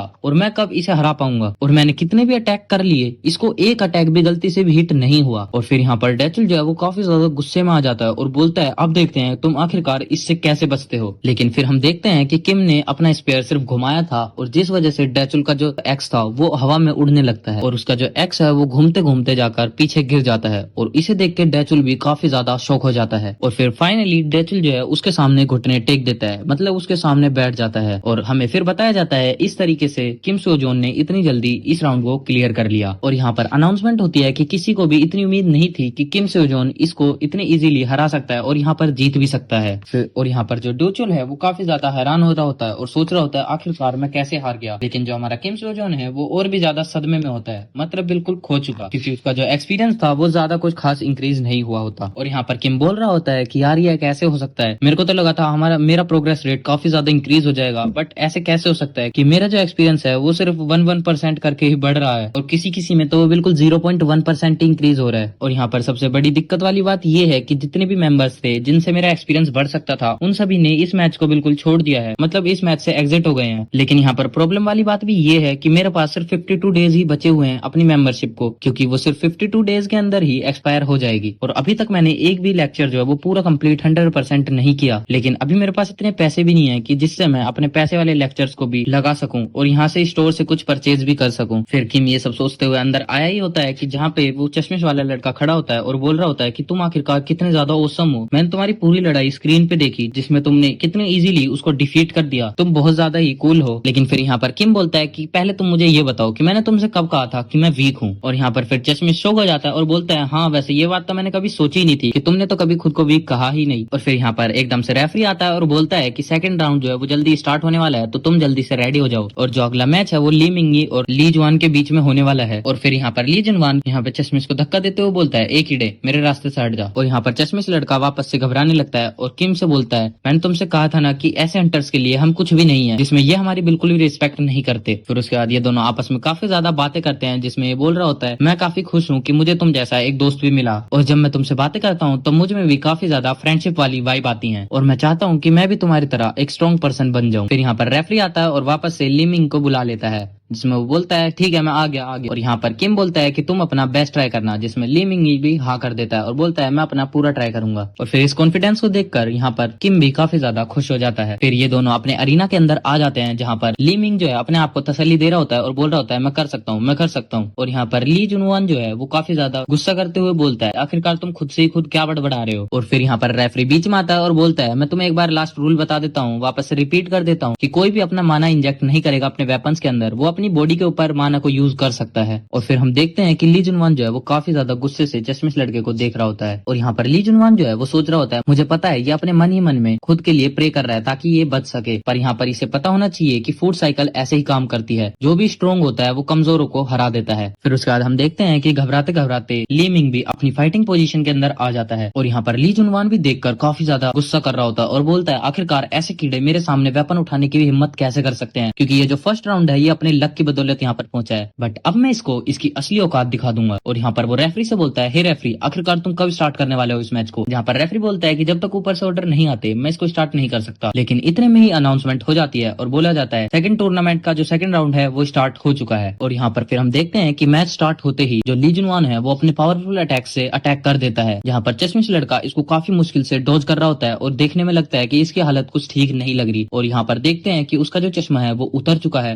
और उसके मुंह से भी ब्लड आने लगता है। फिर यहाँ पर चश्मिश भी अपने घुटनों के बल बैठ जाता है। तो यहाँ पर ली जुनवान बोलने लगता है क्या ये मैच यहाँ पर खत्म हो चुका है, क्योंकि सामने वाले ओपोनेंट ने हार मान ली है। बट यहाँ पर चश्मिश जो है वो बोल रहा होता है इससे फर्क नहीं पड़ता कि कौन जीत रहा है या फिर कौन हारता है, और मैं तो इसके बिल्कुल भी बराबर नहीं हूँ। और फिर वो मन ही मन में सोच रहा होता है कि मैं ऐसा कुछ भी नहीं कर सकता कि जिससे मैं इसे हरा सकूं। और मैं यहाँ पर सोच रहा था कि मैं अपनी बहन के लिए कुछ ऐसा करूं जिससे वो मुझ पर प्राउड फील करे। और मैं जो मन से चाहता हूँ वो ये है कि मैं भी किम सोजोन की तरह एक स्ट्रॉन्ग मैन बनूं। और फिर यहाँ पर चश्मिश लड़के के अंदर काफी ज्यादा कॉन्फिडेंस आने लगता है और वो बोलने लगता है जैसा किम ने किया था मैं भी वैसा करके दिखाऊंगा, और वो वापस से फाइटिंग पोजीशन में खड़े हो जाता है। और फिर हम देखते हैं कि चश्मिश बोल रहा होता है कि मैं यहाँ पर कुछ तो करना चाहता हूँ, चाहे मैं इसकी एक फिंगर को ही टच करूँ, बट मैं यहाँ पर कुछ करना चाहता हूँ। और वो सोच रहा होता है कि बस मुझे एक हिट इसको लगाना है, अब चाहे इसके लिए मुझे कुछ भी करना पड़े। और हम यहाँ पर देखते हैं कि चश्मिश ने अपना अटैक कर दिया होता है और वो ली जुनवान के काफी ज्यादा करीब भी पहुंच चुका होता है। बट एकदम से सीन बदलता है और हम देखते हैं चश्मिश जो है वो वापस से लेटा हुआ होता है। और यहाँ पर अनाउंसमेंट होती है कि जैसा हम सभी को उम्मीद थी ली जुनवान जो है वो इस राउंड को जीत चुका है। और यहाँ पर पीछे भीड़ भी बोल रही होती है कि जैसा हम सभी को उम्मीद था कि ली जुनवान इस राउंड को जीत जाएगा, वो जीत चुका है। और यहाँ पर जो है ली मिंग था ये सिर्फ अपने आप को शो करने के लिए दिखाना चाह रहा था कि ये कितना ज्यादा पावरफुल है, बट असल में तो ली जुनवान ही कितना ज्यादा पावरफुल है। फिर हम यहाँ पर देखते हैं कि ली जुनवान के चेहरे से ब्लड आने लगता है और उसके चेहरे पर एक छोटा सा कट भी लग चुका था। और यहाँ पर ली जुनवान भी इस कट को देखकर काफी ज्यादा शॉक हो जाता है और ये फिर सोचने लगता है क्या ये सच में मेरे पास पहुंच चुका था। और यहाँ पर फिर हम देखते हैं कि लोगों की जो पर्सपेक्टिव है वो बिल्कुल चेंज हो चुके हैं और जहाँ पर सिर्फ ली जुनवान को आवाज आ रही होती है कि हे ये देखो ये कितना ज्यादा कूल लुक दे रहा है एक बेचारे को हराकर, और ये कितना ज्यादा पावरफुल समझ रहा होगा खुद को एक छोटे से हंटर को हराने के बाद। और यहाँ पर ये सब सुनकर ली जुनवान को काफी ज्यादा गुस्सा आ रहा होता है और वो सोचने लगता है इस जैसे कीड़े ने मुझ पर अटैक भी कैसे कर दिया, गाल पर आखिरकार कट कैसे लगा दिया, इस जैसे बंदे को मेरे जैसे इलाइट हंटर को हाथ भी लगाने की हिम्मत कैसे हो गई। और यहाँ पर ली जुनवान रेफरी से बोलता है कि अब मैं इस मैच को बिल्कुल भी कंटिन्यू नहीं करने वाला। तो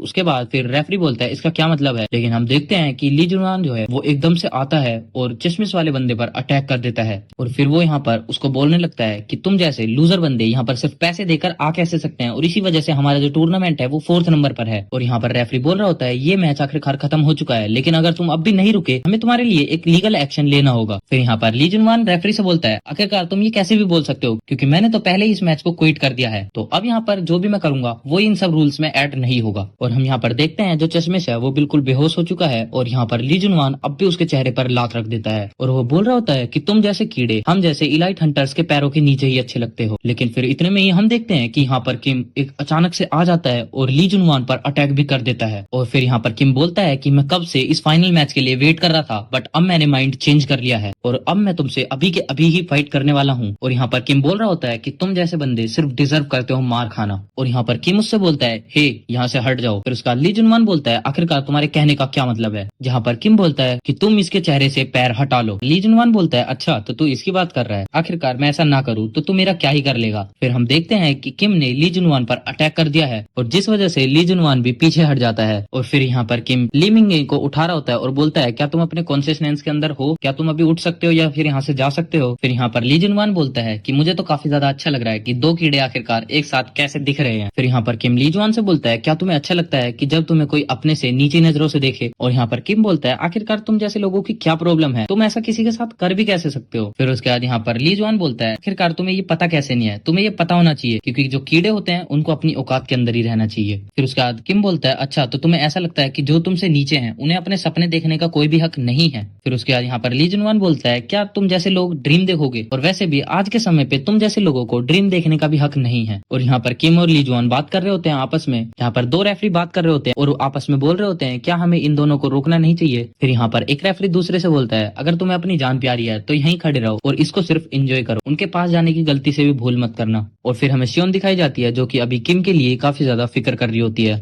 और यहाँ पर फिर ली जुनवान भी काफी ज्यादा गुस्से में आ जाता है और बोलता है आज मैं तुम्हें एक ऐसा लेसन सिखाऊंगा जिसे तुम हमेशा याद रखोगे। यहाँ पर फिर ली जुन बोलता है कि अब के टाइम पर वर्ल्ड जो है वो बिल्कुल बदल चुका है। और फिर यहाँ पर किम भी सोचने लगता है जो भी इसने बोला है उसमें कहीं ना कहीं सच्चाई तो है, क्योंकि मैंने अपने प्रीवियस 9 सालों के अंदर प्रो हंटर बनने के काफी अच्छे अच्छे सपने देखे और मैंने काफी सारी मुश्किलों का सामना भी किया और इसी बीच मैंने अपने आप को भी कोसा है। ना ही मेरे पास कोई टैलेंट है और ना ही मेरे पास पैसे हैं। जो हार्ड वर्क है ये सिर्फ अपने स्टेटस को मेंटेन करने के लिए होता है। और यहाँ पर किम भी सोचने लगता है कि ये बात तो सच है कि इस वर्ल्ड के अंदर काफी सारी ऐसी चीजें हैं जिन्हें आप हार्ड वर्क के साथ भी अचीव नहीं कर सकते। और इसी बीच मैंने खुद से भी ये कई बार सोचा है कि मैं इस प्रो हंटर की जर्नी में पहले ही गिव अप ना कर दूं। फिर उसके बाद यहाँ पर किम रेफरी से बोलता है ए रेफरी, ली मिंग को को यहाँ से लेकर जाओ। फिर यहाँ पर किम ली जुआन से बोलता है अब तुम मुझे बताओ अब तुम क्या करना चाहते हो। और यहाँ पर हम देखते हैं कि किम काफी ज्यादा गुस्से में होता है और अपने कोल्ड फेस के साथ बोलता है कि तुम कभी भी किसी को ऐसे ट्रैश नहीं बोल सकते। और तभी हम देखते हैं किम जो है वो ली जुआन पर अटैक करने के लिए चला जाता है और यहाँ पर पीछे से रेफरी मना कर रहा होता है कि किम तुम ऐसा नहीं कर सकते,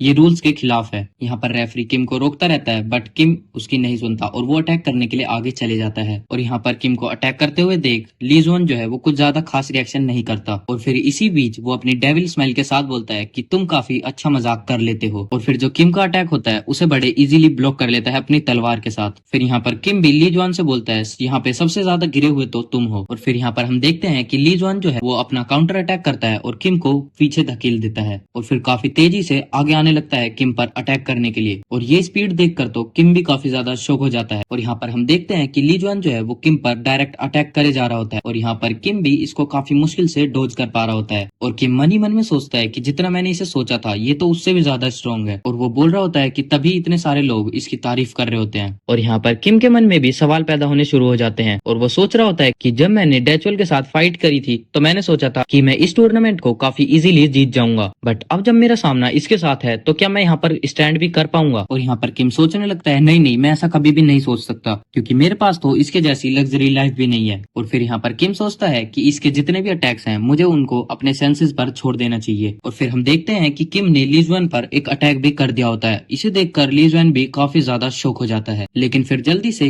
ली जुआन होश में आता है और किम को पीछे धक्का दे देता है। पीछे से एक रेफरी आता है और वो बोलता है कि हे आखिरकार तुम दोनों कर क्या रहे हो, मैंने तुमसे बोला था ना कि तुम दोनों इसको स्टॉप कर दो। यहाँ पे ली जुआन जो है वो गुस्से में आ जाता है और बोलता है कि तू अपना मुंह बंद रख। और यहाँ पर ली जुआन मन ही मन में सोचने लगता है कि मैं इतना ज्यादा पावरफुल हूँ कि मैं सामने किसी को टिकने भी नहीं दे सकता। लेकिन फिर इसकी नजरें एकदम से किम की आंखों पर जाती हैं और ये बोल रहा होता है आखिरकार इन आंखों का क्या मतलब है। लेकिन अब मुझे ऐसा क्यों लगने लगा है कि यहाँ पर जो सबसे ज्यादा पावरफुल है वो किम है और मैं यहाँ पर एक कीड़ा बन गया हूँ। ली जुआन किम से बोलता है कि तुम जैसे बंदे जो हो वो काफी ठीक ठाक सपने देख लेते हो। और फिर वो अचानक से किम पर अटैक कर देता है और ये देखकर तो किम भी काफी ज्यादा शॉक हो जाता है। और यहाँ पर ली जुआन बोलता है चलो देखते हैं कि तुम अपने सपने को पूरा कर भी पाते हो या फिर नहीं। और फिर यहाँ पर ली जुआन काफी अपना पावरफुल अटैक कर देता है और फिर यहाँ पर किम भी उसे ब्लॉक कर लेता है, बट उसका इम्पैक्ट हमें देखने के लिए मिलता है जहाँ पर नीचे की टाइल्स भी उखड़ चुकी होती हैं। और यहाँ पर ली जुआन खुश होते हुए बोलता है क्या बात है तुमने मेरे अटैक को ब्लॉक कर लिया। लेकिन यहाँ पर ली जुआन काफी शॉक होता है और सोचने लगता है कि ये मेरी इमेजिनेशन है या फिर कुछ और। मैं देख पा रहा हूँ कि ये मैच के अंदर लड़ते लड़ते ही काफी ज्यादा पावरफुल होता जा रहा है। और यहाँ पर ये किम को देखते हुए बोल रहा होता है कि मेरे को ऐसा लग रहा है कि मैं अपनी आंखों के सामने एक मॉन्स्टर को ग्रो करते हुए देख रहा हूँ। और फिर वो अचानक से शॉक होता है क्योंकि यहाँ पर किम ने इस पर अटैक कर दिया था। और फिर यहाँ पर ली जुआन भी काउंटर अटैक कर देता है और हमें देखने के लिए मिलता है कि ये लड़ाई एक तरीके से बिल्कुल बराबर टक्कर की चल रही होती है। और यहाँ पर फिर ली जुआन अपने मन में गाली देने लगता है और बोलने लगता है कि मैं आखिरकार इस जैसे बंदे की वजह से पीछे कैसे हट सकता हूँ। और फिर हम यहाँ पर देखते हैं कि ली जुआन जो है वो काफी ज्यादा गुस्से में आ चुका है और वो अपनी ओरा स्वॉर्ड को बाहर निकाल लेता है। और इसे देखकर किम भी काफी ज्यादा शॉक हो जाता है और बोलने लगता है कि यहाँ पर अब ली जुआन जो है वो ओरा स्वॉर्ड का यूज करने वाला है। और यहाँ पर फिर किम भी मन मन में सोचने लगता है कि अब जो मेरे जीतने के चांसेस हैं वो बिल्कुल 90% हो चुके हैं क्योंकि मेरे को ओरा कंट्रोल करना आता ही नहीं है। और फिर यहाँ पर ली जुआन भी काफी स्पीड से आता है और किम से बोल रहा होता है कि आज तो तुम मेरे हाथों से मारे जाओगे। और यहाँ पर हम देख रहे होते हैं कि पीछे दो रेफरी भी ली जुआन को रुकने के लिए बोल रहे होते हैं। और फिर किम यहाँ पर मन ही मन में सोचने लगता है क्या मुझे यहाँ से भाग जाना चाहिए क्योंकि मेरे पास इसके अलावा और कोई भी ऑप्शन नहीं है। और ये यहाँ पर बोल रहा होता है कि मेरा दिमाग तो बोल रहा है कि मैं यहाँ से भाग जाऊं, बट मैं सच में ऐसा करना नहीं चाहता क्योंकि मैं जितना भी स्ट्रगल करके यहाँ तक पहुंचा हूँ वो सब वेस्ट हो जाएगा। और फिर यहाँ पर किम को चिरोन की टीचिंग्स जो है वो याद आने लगती है जहाँ पर वो बोल रहा होता है कि मेरे से किसी एक स्टूडेंट ने बोला था कि मैं कभी भी ओपोनेंट्स के सामने एकदम बीच में क्यों कूद जाता हूँ क्योंकि इसका जो रिजल्ट होता था वो काफी ज्यादा क्लियर होता था क्योंकि मैं वहाँ पर कभी भी नहीं हारता था। और फिर यहाँ पर चिरोन बोलता है कि तुम्हें पता है कि मुझे सबसे ज्यादा किस चीज से डर लगता है कि कभी मैं कुछ ऐसा ना कर बैठूं जो कि मुझे करना ही नहीं चाहिए था। और फिर यहाँ पर चिरोन बोलता है कि मैं हर चीज का मुकाबला करना चाहता हूँ और इसका रीजन तुम्हें पता है ऐसा क्यों। लेकिन इसी बीच हम देखते हैं कि किम के अंदर भी कॉन्फिडेंस आने लगता है और वो अपनी स्पेयर को काफी टाइटली पकड़ लेता है। और यहाँ पर चिरोन बोलता है कि मैं ऐसा इसलिए करना चाहता हूँ क्योंकि मैं सच में ये सब करना चाहता हूँ। और यहाँ पर चिरोन बोलता है हे ब्राट्स, अगर तुम हारने की कंडीशन में हो तो फिर भी तुम्हें यहाँ पर कुछ और नहीं सिर्फ फाइट ही करनी होगी और जब तक तुम इसे जीत ना लो, और यहाँ पर तुम अपनी पावर और अपनी विल को एक साथ नहीं करोगे तो तुम हमेशा हार ही जाओगे। और फिर हम देखते हैं कि यहाँ पर किम पावर ऑफ अपरूट को यूज करने लगता है, जो कि चिरोन की ही पावर होती है, और ये चिरोन की एक ऐसी स्पिरिट है जो कि पूरी दुनिया पर डोमिनेट कर सकती है। और फिर उसके बाद हम देखते हैं कि किम भी लीजुआन पर अटैक करने के लिए चले जाता है, और यहाँ पर हमें देखने के लिए मिलता है कि किम के पास भी अब ऑरा आ चुका होता है। और फिर यहाँ पर लीजुआन बोलता है कि तुम मुझे हंसने पर मजबूर मत करो, क्योंकि मुझे पता है कि तुम जैसे बंदे मेरे सामने कुछ भी नहीं हो। और फिर हम यहाँ पर देखते हैं कि किम और लीजुआन दोनों के दोनों बहुत ज्यादा पावरफुल अटैक करने वाले होते हैं। और फिर हम देखते हैं कि यहाँ पर एक बहुत ज्यादा खतरनाक अटैक हो चुका होता है, और इसकी वजह से यहाँ से काफी ज्यादा पावर रिलीज होने लगती है। और यहाँ पर हम देखते हैं कि उसका इम्पैक्ट बहुत ज्यादा ही होता है, जिस वजह से स्टेडियम के बाहर भी इसका इम्पैक्ट हमें देखने के लिए मिलता है। और यहाँ पर स्टेडियम के लोग बोल रहे होते हैं कि यहाँ पर इतना धुआं क्यों हो गया, मैं आगे का कुछ देख क्यों नहीं पा रहा। और फिर हम उसके बाद देखते हैं कि जैसे जैसे धीरे धीरे धुंध हटने लगती है, वहाँ पर ली जोन और किम दोनों की ही शैडो हमें देखने के लिए मिलती है। बट जैसे ही पूरा धुआं खत्म होता है, हम देखते हैं कि ली जोन नीचे गिर चुका है और किम अभी भी वहाँ पर खड़ा है। बट हम देखते हैं कि किम की हालत भी कुछ ज्यादा खास ठीक नहीं लग रही होती, क्योंकि यहाँ पर किम के भी हाथ पांव बिल्कुल कांप रहे होते हैं, और यहाँ पर ली जोन के मुंह से भी बहुत ज्यादा ब्लड निकलने लगता है। अब हम यहाँ पर देखते हैं कि जैसे ही किम टूर्नामेंट को जीतता है, यहाँ सारे स्टेडियम में बैठे लोग किम के नारे लगाने लगते हैं और वो बहुत ज्यादा खुश हो जाते हैं। फिर हमें यहाँ पर शियोन को दिखाया जाता है, जो कि अभी काफी ज्यादा शौक लग रही थी। यहाँ पर मन में सोच रही थी कि अभी फिलहाल 2 हफ्ते पहले तो ये मेरी ओरा स्वॉर्ड का काफी मुश्किल से मुकाबला कर पा रहा था, बट अब तो इसने ओरा स्पेयर बना दिया। आखिरकार ये किम है कौन। फिर पीछे से आवाज आती है और वो बोल रहा होता है कि ये ऐसा कैसे हो सकता है, ये तो बिल्कुल नामुमकिन है। फिर हमें पीछे खड़ा पर्सन दिखाया जाता है, जो कि कोई और नहीं वही नकाब वाला पर्सन होता है जिसने किम पर बैट लगाई थी। यहाँ पर शोजोन भी उसे पहचान लेती है और बोलती है, ये तो वही है ना नकाब वाला जिसने किम पर बैट लगाई थी। फिर हमें उसका चेहरा भी दिखाया जाता है, जो कि अभी भी बोल रहा होता है ये कैसे हो सकता है, ये तो बिल्कुल इम्पॉसिबल है। फिर शियोन यहाँ पर सोच रही होती है कि इसने तो किम के जीतने पर ही बैट लगाई थी, फिर ये इतना ज्यादा शौक क्यों हो रहा है और ये ऐसा क्यों रिएक्ट कर रहा है, जैसा कि इसने कभी सोचा ही नहीं था कि यहाँ पर ऐसा कुछ होगा। फिर यहाँ पर शियोन वापस से पलट कर देखती है और वो देखती है कि वो नकाब वाला लड़का वहाँ से गायब हो चुका होता है। फिर हमारा सीन शिफ्ट होता है किम पर, जो कि अभी कहीं जा रहा होता है, और यहाँ पर हम देख पा रहे होते हैं कि किम जो है वो काफी ज्यादा उदास है। फिर हमें थोड़ी देर पहले का सीन दिखाया जाता है, जहाँ पे कुछ गार्ड्स आते हैं और वो बोलते हैं कि तुम अब इस मैच से डिस्क्वालीफाई हो चुके हो, क्योंकि तुमने मैच के बीच में जाकर वोलेशन किया है, जो कि हमारे रूल्स के बिल्कुल खिलाफ है। और यहाँ पर किम भी सोच रहा होता है, हाँ वैसे ये कुछ गलत तो नहीं बोल रहा है, क्योंकि ये सब तो पहले ही रूल्स बना दिए गए थे। फिर यहाँ पर किम बोलता है, अच्छा ठीक है, इतना तो मुझे समझ में आ गया, पर तुम ये बताओ कि ली जोन के क्या हाल है। फिर उसके बाद वो बॉडीगार्ड बोलता है कि ली जोन जो है वो डिस्क्वालीफाई हो चुका है, क्योंकि उसने भी रूल्स ब्रेक किए थे, उसने अपनी ओरा स्वॉर्ड का यूज किया था, जो कि एक अटेम्प्ट टू मर्डर केस हो सकता है। फिर वो बॉडीगार्ड बोलता है कि हम तो इसके बारे में ज्यादा कुछ नहीं कर सकते, बट जो एसोसिएशन है उसने इसे 5 साल के लिए प्रो हंटर का एग्जाम देने से रिस्ट्रिक्ट कर दिया। फिर हमें यहाँ पर बताया जाता है जो ली चिलमिन होता है वो फर्स्ट आता है, फिर उसके बाद जो सेकंड होता है वो चश्मिश होता है, और जो डक्चुअल था वो थर्ड आया था। फिर यहाँ पर हमें किम को दिखाया जाता है, जो कि बोल रहा होता है यहाँ पे कुछ ना कुछ तो सही हुआ, मेरा जो प्रोग्रेस रेट है वो थोड़ा सा इंक्रीज हो गया। फिर यहाँ पर हमें दिखाया जाता है जो किम का लेक्चर है वो थोड़ा बहुत इंक्रीज हो चुका है, जैसे चिरोन के लेक्चर में 15% का इंक्रीज देखने के लिए मिला, सिद्धार्थ गौतम के में 5.2 का, और शांग युंग के लेक्चर में 20% का इंक्रीज देखने के लिए मिला। फिर उसके बाद किम यहाँ पर सोचता है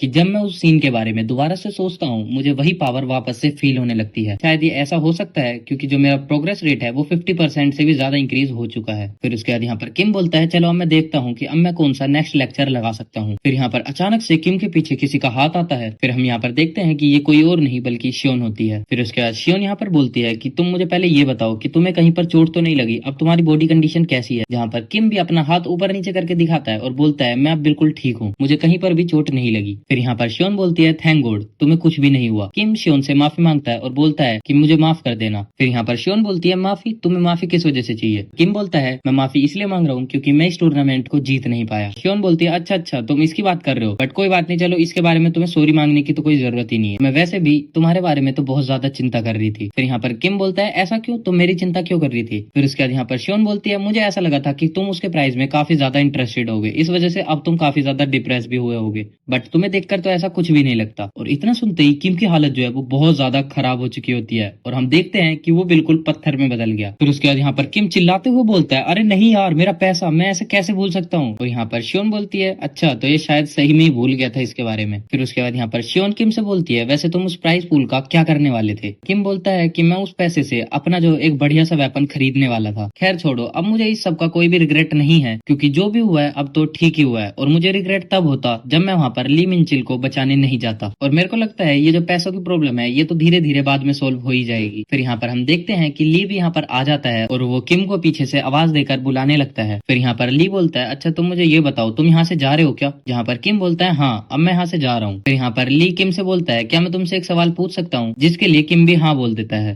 फिर यहाँ पर ली बोलता है क्या मैं तुम्हारी तरह स्ट्रॉन्ग बन सकता हूँ अगर मैंने भी तुम्हारी तरह हार्ड वर्क किया तो? किम ली को देखता है जो कि अभी भी कांप रहा होता है और फिर किम बोलता है कि शायद ये तुम्हारे लिए काफी ज्यादा मुश्किल होने वाला है। ली के पास टैलेंट तो बहुत ज्यादा है लेकिन जो अभी के टाइम का वर्ल्ड है वो बहुत ज्यादा हार्श हो चुका है और वो ऐसे हंटर्स को कभी भी ग्रो करने नहीं देगा। फिर यहाँ पर किम ली से बोलता है तुम्हें ज्यादा डिमोटिवेट होने की जरूरत नहीं है, क्या पता कभी तुम हंटर के लिए बने ही ना हो, तुम्हें कुछ और करना पसंद हो जिसमें तुम काफी ज्यादा एक्सपर्ट हो, इसलिए तुम ज्यादा डिसअपॉइंट मत हो। फिर उसके बाद यहाँ पर ली भी हंसते हुए बोलता है हाँ तुम्हारे पास एक पॉइंट तो है और वैसे भी मैं यहाँ पर तुम्हें सिर्फ गुड बाय बोलने आया था, मैं यहाँ कोई भी अपना मूड डाउन करने नहीं आया था। फिर यहाँ से जाते जाते ली किम से गुड बाय बोलता है और हम देखते हैं ली जो है वो काफी ज्यादा डिप्रेस्ड नजर आ रहा है। फिर किम यहाँ पर ली से चिल्लाते हुए बोलता है कि तुम कभी भी अपने आप को डिप्रेस्ड फील मत करना और तुम कभी ये भी मत सोचना कि जो तुम करना चाहते हो वो तुम कभी नहीं कर सकते। ये दुनिया वाले कुछ भी बोलते रहे बट तुम अपने आप को कभी भी डिमोटिवेट मत करना और कोई भी ऐसा काम नहीं है जिसके अंदर तुम कभी भी एक्सपर्ट ना बन पाओ, बट उसके लिए तुम्हें बहुत ज्यादा मेहनत करनी पड़ेगी। और फिर हम देखते हैं कि इतना सुन के ली भी काफी ज्यादा इमोशनल हो जाता है और वो वापस से किम को थैंक यू बोलने लगता है। फिर यहाँ पर किम भी मुड़कर जाने लगता है लेकिन शियोन पीछे से बोलती है मुझे लगा नहीं था कि तुम्हारी भी कोई एक ऐसी साइड होगी। लेकिन किम यहाँ पर बोलता है मैं कभी भी ऐसी जगह पर अपनी टांग नहीं अड़ाता जहाँ पर मेरी कोई जरूरत ही ना हो। फिर यहाँ पर शियोन हंसते हुए बोलती है ये कितना ज्यादा कूल है कि अब तुम्हारे पास भी एक अपना फैन है। फिर यहाँ पर किम बोलता है मुझे लगता है कि तुम्हें एक बेटर स्टूडेंट चाहिए ना कि फैन। फिर उसके बाद किम यहाँ पर बोलता है कि मैं कुछ ऐसी अपॉर्चुनिटी देखूंगा जिस वजह से जो हमारी ड्रीम अकेडमी है वो थोड़ी नामी बन जाए। लेकिन इतनी बात सुन के शियोन जो है वो काफी ज्यादा खुश हो जाती है और वो किम को देखने लगती है, जहाँ पर वो सोचती है क्या इसने बोला अभी हमारी अकेडमी। फिर उसके बाद शियोन किम से बोलती है कि चलो जैसा मैंने देखा तुमने काफी ज्यादा हार्ड वर्क किया है तो इसके लिए मैं तुम्हें एक वेपन खरीद के देने वाली हूँ। फिर यहाँ पर किम बोलता है क्या सच में तुम्हें एक वेपन दोगी? फिर उसके बाद शियोन बोलती है हाँ ऑफ कोर्स, मेरे ग्रैंडफादर के पास पूरी एक वर्कशॉप है, मैं वहाँ से तुम्हें एक वेपन दिला दूंगी। फिर उसके बाद किम भी मजाक में बोलता है मैं वहाँ पे सबसे ज्यादा महंगे वाला वेपन उठाने वाला हूँ। फिर हमारा सीन शिफ्ट होता है घर पे, जहाँ पर एक आदमी दूसरे से पूछ रहा होता है क्या यहाँ पर हेडमास्टर हैं, जहाँ पर दूसरा जवाब देता है हाँ वो अभी है बट वो अभी मेडिटेशन कर रहे हैं और उन्होंने किसी को भी आने से मना किया है। लेकिन वो यहाँ पर मना कर देता है और बोलता है नहीं मेरे पास बहुत ज्यादा इंपॉर्टेंट न्यूज है, मुझे उन्हें जल्दी से जल्दी बताना ही होगा। फिर यहाँ पर वो जल्दी से गेट खोलता है और बैठ जाता है। फिर हमें उसका चेहरा भी दिखाया जाता है जहाँ पर वो बोलता है हेडमास्टर ये मैं हूँ सियो मुनचुल। फिर उसके बाद हमें इसके बारे में बताया जाता है कि इसका नाम सियो मुनचुल है और ये स्वॉर्ड सैंड्स का बहुत ज्यादा करीबी है। फिर उसके बाद जो पर्सन अंदर मेडिटेट कर रहा होता है वो बोलता है मैंने ये बोला था ना कि कोई भी मुझे यहाँ पर डिस्टर्ब नहीं करेगा और क्या मैं ये समझूं कि तुम मेरी बातों का बिल्कुल भी मान नहीं रख रहे। और फिर वो अपना काफी ज्यादा खतरनाक ऑरा रिलीज करने लगता है और जहाँ पर वो बोलता है अच्छा तो तुम मेरी बातों को इग्नोर करने लग गए हो। फिर उसके बाद जो शियो मुनचुल होता है वो बोल रहा होता है इतना ज्यादा प्रेशर, मैं तो इस प्रेशर में अपनी एक उंगली को भी नहीं हिला पा रहा। शियो मुनचुल बोलता है जो लेडी शोजोन है उन्होंने अभी के हाल ही टूर्नामेंट के अंदर पार्टिसिपेट किया है। और इतना सुन के वो हैरान हो जाता है और अपना प्रेशर जो है वो धीरे धीरे कम करने लगता है। जहाँ पर जो बंदा मेडिटेट कर रहा होता है वो बोलता है एकेडमी टूर्नामेंट के अंदर वो कैसे? जहाँ पर शियो मुनचुल बोलता है अभी मेरे पास पूरी डिटेल्स तो नहीं है बट मेरे को कुछ पता चला है जो शियोजोन है उसने अपनी अकेडमी के अंदर एक नए बंदे को रिक्रूट किया है। जहाँ पर शियो मुनचुल बोलता है आपको टेंशन लेने की जरूरत नहीं है, मैं ये सब कुछ खुद से ही देख लूंगा। लेकिन जो अंदर मेडिटेट कर रहा था वो बोलता है नहीं तुम ऐसा बिल्कुल भी नहीं करोगे, इसके लिए तो मैं पर्सनली खुद जाऊंगा और देखूंगा आखिरकार ये बंदा कौन है। फिर उसके बाद हमें बताया जाता है ये कोई और नहीं बल्कि वही स्वॉर्ड स्टार मैन होता है जो कि शियोजोन का ग्रैंडफादर है। फिर उसके बाद हमारा सीन शिफ्ट होता है किम पर, जो कि अपनी स्पेयर को स्विंग करने की प्रैक्टिस कर रहा होता है, जैसे 4980, 4981। जैसे ही 5000 होते हैं उसके बाद किम बोलता है चलो ठीक है आज का जो मेरा डेली टास्क था वो कंप्लीट हो चुका है। ये सुनकर शियोन जो है वो काफी अजीब सा ही रिएक्शन देती है। फिर उसके बाद किम भी पलट कर बोलता है मिस शियोन मुझे अभी ऐसा क्यों लगा कि मेरी गर्दन जो है वो कटने वाली है। शियोन बोलती है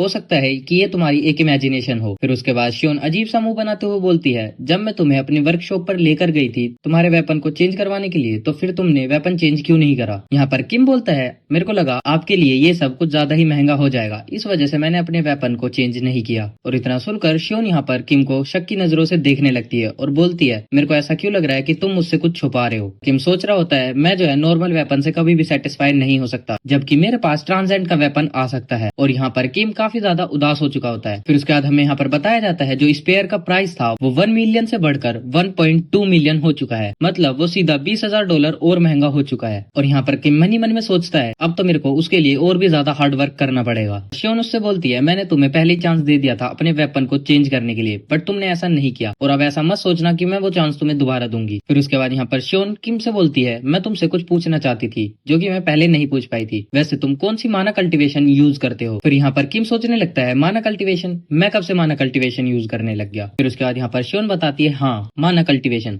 अगर तुम्हें ये आ जाता है तो तुम इससे माना को काफी अच्छे से कंट्रोल कर पाओगे। और जब मैंने तुम्हें मॉन्स्टर से लड़ते हुए देखा था तब मुझे लगा था तुम काफी अच्छे से अपने माना को कंट्रोल कर लेते हो, और जब तुमने अपना माना कंट्रोल उस अरीना के अंदर दिखाया तब मैं समझ गई थी ये कोई नॉर्मल माना कल्टीवेशन नहीं है, ये कोई हाई लेवल माना कल्टीवेशन ही होगा। और वैसे भी मैंने आज से पहले ऐसी कभी भी कोई टेक्निक नहीं देखी। फिर उसके बाद यहाँ पर किम भी शौक होता है और बोल रहा होता है आज से पहले तो मैंने कभी भी माना कल्टीवेशन सीखी नहीं है। फिर उसके बाद हमें यहाँ माना कल्टीवेशन के बारे में बताया जाता है, जिसमें बताया जाता है कि माना कल्टीवेशन एक ऐसी टेक्निक है जिससे तुम अपने माना को काफी अच्छे से कंट्रोल कर पाओगे। और यहाँ पर बताया जाता है माना कल्टीवेशन जो है वो काफी अलग अलग पार्ट्स के अंदर आता है और उसकी सिर्फ एफिशिएंसी से ही पता चलता है कि वो एक हाई क्लास है या फिर एक लो क्लास। और यहाँ पर जितने भी हाई क्लास हंटर्स होते हैं वो अपनी माना कल्टीवेशन को कभी भी किसी को नहीं बताते। फिर यहाँ पर हमें बताया जाता है कि किम भी इसीलिए एक हाई रैंकिंग अकेडमी में जाना चाहता था जहाँ पर उसे भी एक हाई लेवल माना कल्टीवेशन सिखाई जाएगी। फिर यहाँ पर किम भी अपने मन में सोच रहा होता है कि मैं शियोन को क्या बताऊं, मैं इसका क्या जवाब दूं। और यहाँ पर शियोन भी सोच रही होती है क्या ये इतना ज्यादा कॉम्प्लिकेटेड है इसे बताना। खैर चलो छोड़ो, अगर ये नहीं बताना चाहता तो मैं भी इस पे कोई ज्यादा फोर्स नहीं करने वाली। फिर उसके बाद शियोन भी बोलती है चलो ठीक है अब तुम अपनी ट्रेनिंग को कंटिन्यू करो और अभी मैं कहीं जा रही हूँ। यहाँ पर किम पूछता है वैसे आप कहाँ पर जा रही हो।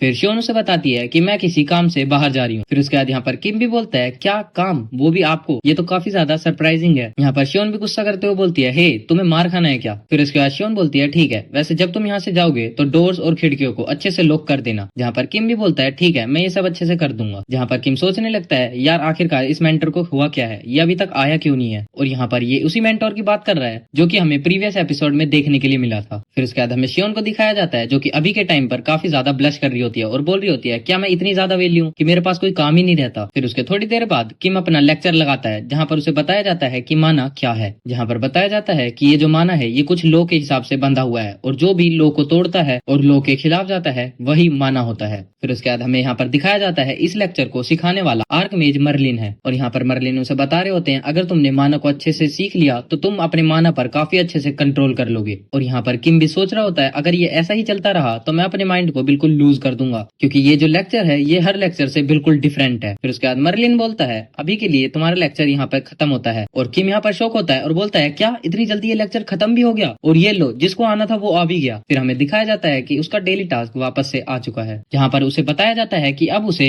1000 माना और मैनिफेस्ट करने होंगे। यहाँ पर किम भी अपनी प्रैक्टिस करने लगता है और मेडिटेशन में बैठने लगता है जिससे वो माना को फील कर पाए। और वो मन ही मन में बोल रहा होता है कि भला हो चिरोन का जिसने मेरे सारे सेंसेस जो है वो शार्प करा दिए और अब मुझे अपने माना को कंट्रोल करने में ज्यादा दिक्कत नहीं होने वाली। और यहाँ पर किम बोल रहा होता है कि ये काफी ज्यादा मुश्किल है, मैं अपने माना को फील तो कर पा रहा हूँ बट मैं उसे कोई भी शेप नहीं दे पा रहा। फिर उसके बाद यहाँ पर किम को भी लेक्चर की सारी बातें याद आने लगती हैं जहाँ पर बताया जाता है कि ये जो माना है ये तुम्हारे ब्रेन को माना के साथ फिजिकली में कनेक्ट करता है और बस वो सब तुम्हें इमेजिन करना है जिस वजह से तुम अपने वर्ल्ड के साथ कनेक्ट कर पाओ। और इतना करते ही तुम्हारा जो माना है वो रियलिटी बन जाएगा और फिर वो अपने लो के साथ ही चलने लगेगा। और यहाँ पर किम एकदम से शॉक होता है और बोलता है अच्छा ये है माना ऑर्ब। और यहाँ पर वो बोलता है मुझे लगता है ये डेली टास्क के अंदर बिल्कुल भी काउंट नहीं होने वाला। और ऊपर से मर्लिन भी सोच रहा होता है यार ये कैसा स्टूडेंट है जिसने पता नहीं ये कैसा माना ऑर्ब बनाया है। और यहाँ पर किम मन ही मन में सोच रहा होता है कि शायद मैं जैसे जैसे आगे बढ़ता रहूंगा वैसे वैसे ये माना और भी काफी अच्छे से ग्रो करने लगेंगे। लेकिन हम देखते हैं कि तभी वहाँ पर स्वॉर्ड स्टार भी आ जाता है। उसके बाद वो किम से बोलता है हे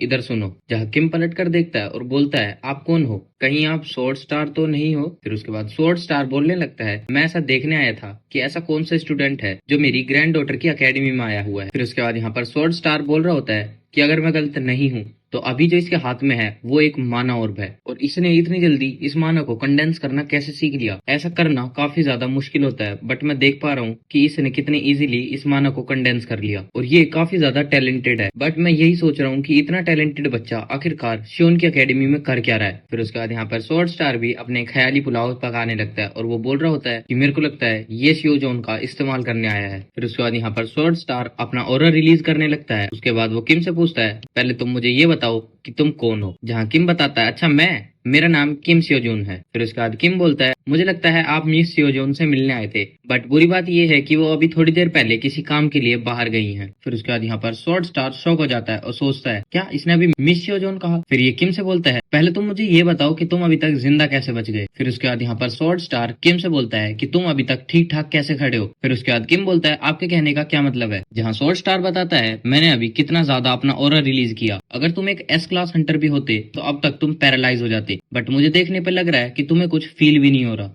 जहाँ की मन ही मन में सोचने लगता है, मेरे को लगता है ये मेरे अनवेवरिंग हार्ट की वजह से हो रहा होगा। जहाँ फिर स्वॉर्ड स्टार किम से बोलता है, आखिरकार तुम पहले ये बताओ कि तुम्हारा क्या ऑब्जेक्टिव है यहाँ पर आने का। किम बोलता है, सर मैं इस बात को अच्छे से नहीं समझ पा रहा कि आपके कहने का क्या मतलब है। जहाँ स्वॉर्ड स्टार उससे बोलता है, तुम किसी भी बड़ी से बड़ी अच्छे से अच्छे अकेडमी के अंदर ज्वाइन हो सकते थे, तो पहले तुम मुझे ये बताओ, तुम मेरी ग्रैंड डॉटर की एकेडमी में आखिरकार कर क्या रहे हो? और ये बहुत अच्छा होगा कि तुम सिर्फ सच ही बोलो। और यहाँ पर हम देखते हैं कि स्वॉर्ड स्टार जो है वो अपना किलिंग इंटेंट रिलीज कर रहा होता है। जहाँ पर किम भी स्वॉर्ड स्टार से बोलता है, नहीं सर, जैसा आप सोच रहे हो वैसा बिल्कुल भी नहीं है, मेरे को लगता है कि आपको काफी ज्यादा बड़ी मिसअंडरस्टैंडिंग हो चुकी है। यहाँ पर स्वॉर्ड स्टार बोलता है, मुझे लगा ही था कि तुम इतने इजीली जवाब बिल्कुल भी नहीं देने वाले। और यहाँ पर किम को एहसास हो जाता है कि जो भी हुआ है ये काफी ज्यादा खतरनाक है। फिर हम देखते हैं कि यहाँ पर स्वॉर्ड स्टार ने किम पर अटैक किया होता है। फिर उसके बाद हमारा वापस से सीन शिफ्ट होता है शियोन पर, जहाँ शियोन सोच रही होती है, मैं यहाँ पर किम को सीक्रेट रखने वाली थी, बट अब एकेडमी की फाइट की वजह से यहाँ पे ग्रैंडफादर को पता चल जाएगा कि हमारी एकेडमी में एक और नया बंदा रिक्रूट हुआ है। जहाँ पर मैं खुद सोच रही थी कि मैं ग्रैंडफादर को ये सब कुछ बताकर आराम से सेटल कर दूंगी, बट अब यहाँ पर ग्रैंडफादर तो है ही नहीं। फिर उसके बाद यहाँ पर शोन ओल्ड लेडी से पूछती है, क्या आप मुझे बता सकते हैं कि सर काउंसिल चेयरमैन सीईओ कहाँ पर होंगे? हम यहाँ पर देखते हैं जो काउंसिल मैन सीईओ होता है वो यहाँ पर आ जाता है और बोलता है,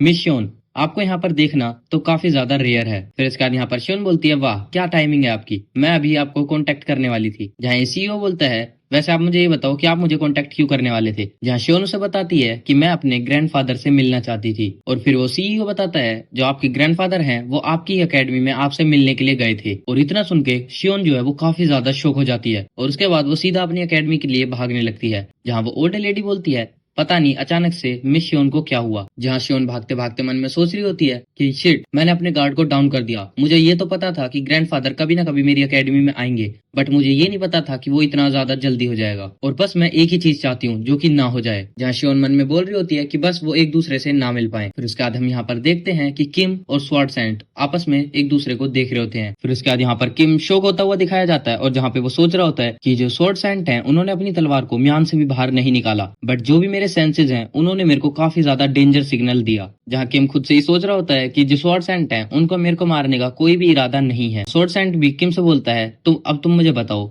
कि तुम कौन हो? जहाँ किम स्वॉर्ड सैंड को रोकते हुए बोलता है, नहीं आप वहीं पर रुक जाइए, आपको कोई मिसअंडरस्टैंडिंग हो चुकी है, मैं वो नहीं हूँ जो आप सोच रहे हो। फिर यहाँ पर स्वॉर्ड सैंड बोलने लगता है कि तुमने सिर्फ मानो को मैनिफेस्ट नहीं किया, बल्कि तुमने इतनी अच्छी मूवमेंट स्पीड भी दिखाई है, और मेरे को लगता है ये कोई भी मिसअंडरस्टैंडिंग तो हो ही नहीं सकती। और तो और तुम इतने अच्छे से झूठ बोल रहे हो, मुझे तो बिल्कुल लग ही नहीं रहा कि तुम झूठ बोल रहे हो। जहाँ पर फिर किम स्वॉर्ड सैंड से बोलता है, प्लीज आप रुक जाइए, मेरे को नहीं पता कि आपसे मिस सियोजून ने क्या बोला। फिर यहाँ पर हम देखते हैं कि स्वॉर्ड सैंड को और भी ज्यादा गुस्सा आ जाता है और वो बोलता है, आखिरकार तुम्हारी हिम्मत कैसी हुई मिस सियोजून बोलने की? जहाँ किम भी मन में सोचने लगता है कि शायद मैंने कुछ ऐसा बोल दिया जो कि मुझे सच में नहीं बोलना चाहिए था। फिर उसके बाद यहाँ पर स्वॉर्ड सैंड वापस से बोल रहा होता है, बस मैंने तो तुमसे इतना चाहा था कि तुम सब कुछ सच सच बता दो। और यहाँ पर किम भी सोचने लगता है कि मुझे पता है आपको मेरे को मारने का कोई भी इरादा नहीं है, बट अब मेरे पास भी और कोई ऑप्शन नहीं है आपसे लड़ने के अलावा। जहाँ पर किम अपने मन ही मन में सोच रहा होता है कि मेरे को पता है ये मेरे को बिल्कुल भी जान से नहीं मारने वाले, और बस मुझे अब इनसे थोड़ा सा फाइट करना होगा। जो अब मेरे सामने बंदा खड़ा है वो हेवन से भी फाइट कर सकता है, और जो इसका नाम है वो है स्वॉर्ड सैंड। लेकिन अगर ये स्वॉर्ड सैंड मेरे को सच में मारना चाहता तो मैं कब का अब तक मर चुका होता, मैं यहाँ पर अभी तक स्टैंड नहीं कर रहा होता। और तो और मैं इन्हें अपना ही आइडल मानता हूँ, और ये सबसे अच्छा चांस होगा कि मैं इनसे फाइट करूँ और अपने लिए थोड़े से एक्सपीरियंस गेन कर लूँ। जहाँ पर स्वॉर्ड सैंड को भी कुछ महसूस होता है और वो बोलता है कि पहले तो ये बास्टर्ड लड़ने के बिल्कुल भी मूड में नहीं था, बट अब मैं देख पा रहा हूँ कि ये बिल्कुल लड़ने के स्टांस में आ चुका है। जहाँ पर स्वॉर्ड स्टार अपने मन में बोल रहा होता है कि मैंने अपनी लाइफ में कितने सारे हंटर्स को फेस किया है, बट ये जो फिजियस आंखें हैं इन्हें मैं सिर्फ अपनी जिंदगी में दूसरी बार देख पा रहा हूँ। जहाँ पर स्वॉर्ड स्टार किम से बोल रहा होता है कि मुझे पता है तुम इस सब के अंदर काफी ज्यादा एक्सपर्ट होगे, बट तुमने सिर्फ मेरी ग्रैंड डॉटर को ही क्यों चुना, तुम कहीं और क्यों नहीं गए? और यहाँ पर हम देखते हैं कि जो स्वॉर्ड सैंड है उसने किम पर अटैक कर दिया होता है, और यहाँ पर किम भी काफी मुश्किल से इस अटैक को डॉज करवा रहा होता है। जहाँ किम भी अपने मन में सोच रहा होता है, डैम इट, ये तो मेरे सेंसेस से भी ज्यादा ऊपर जा रहा है। और फिर उसके बाद हम देखते हैं कि किम को ऐसा लगने लगता लगता है कि जो स्वॉर्ड सेंट है वो साइज में धीरे धीरे ग्रो करने लग रहे हैं और जो उनका साइज है वो काफी ज्यादा बड़ा हो चुका है। जहाँ पर किम सोच रहा होता है कि मैं तो इनके एक सिंपल से स्ट्राइक को भी काउंटर करने में काफी ज्यादा प्रॉब्लम्स फेस कर रहा हूँ, लेकिन मैं फाइट इसलिए करना चाहता हूँ ताकि मैं जान सकूं कि मैं स्वॉर्ड स्टार के खिलाफ कितनी देर तक स्टैंड कर सकता हूँ। फिर उसके बाद यहाँ पर हम देखते हैं कि जो किम है वो भी स्वॉर्ड सेंट पर अटैक करने के लिए आगे बढ़ जाता है और काफी ज्यादा अटैक करने लगता है। बट हम यहाँ पर देख पा रहे होते हैं कि स्वॉर्ड सेंट अपनी एक ही जगह पर खड़ा हुआ है और वहां पर खड़े खड़े ही सारे अटैक्स को ब्लॉक कर रहा होता है। फिर उसके बाद यहाँ पर स्वॉर्ड सेंट अपना हाथ धीरे से ही किम को मारता है और हम देखते हैं कि किम जो है वो काफी ज्यादा दूर जाके गिरा होता है।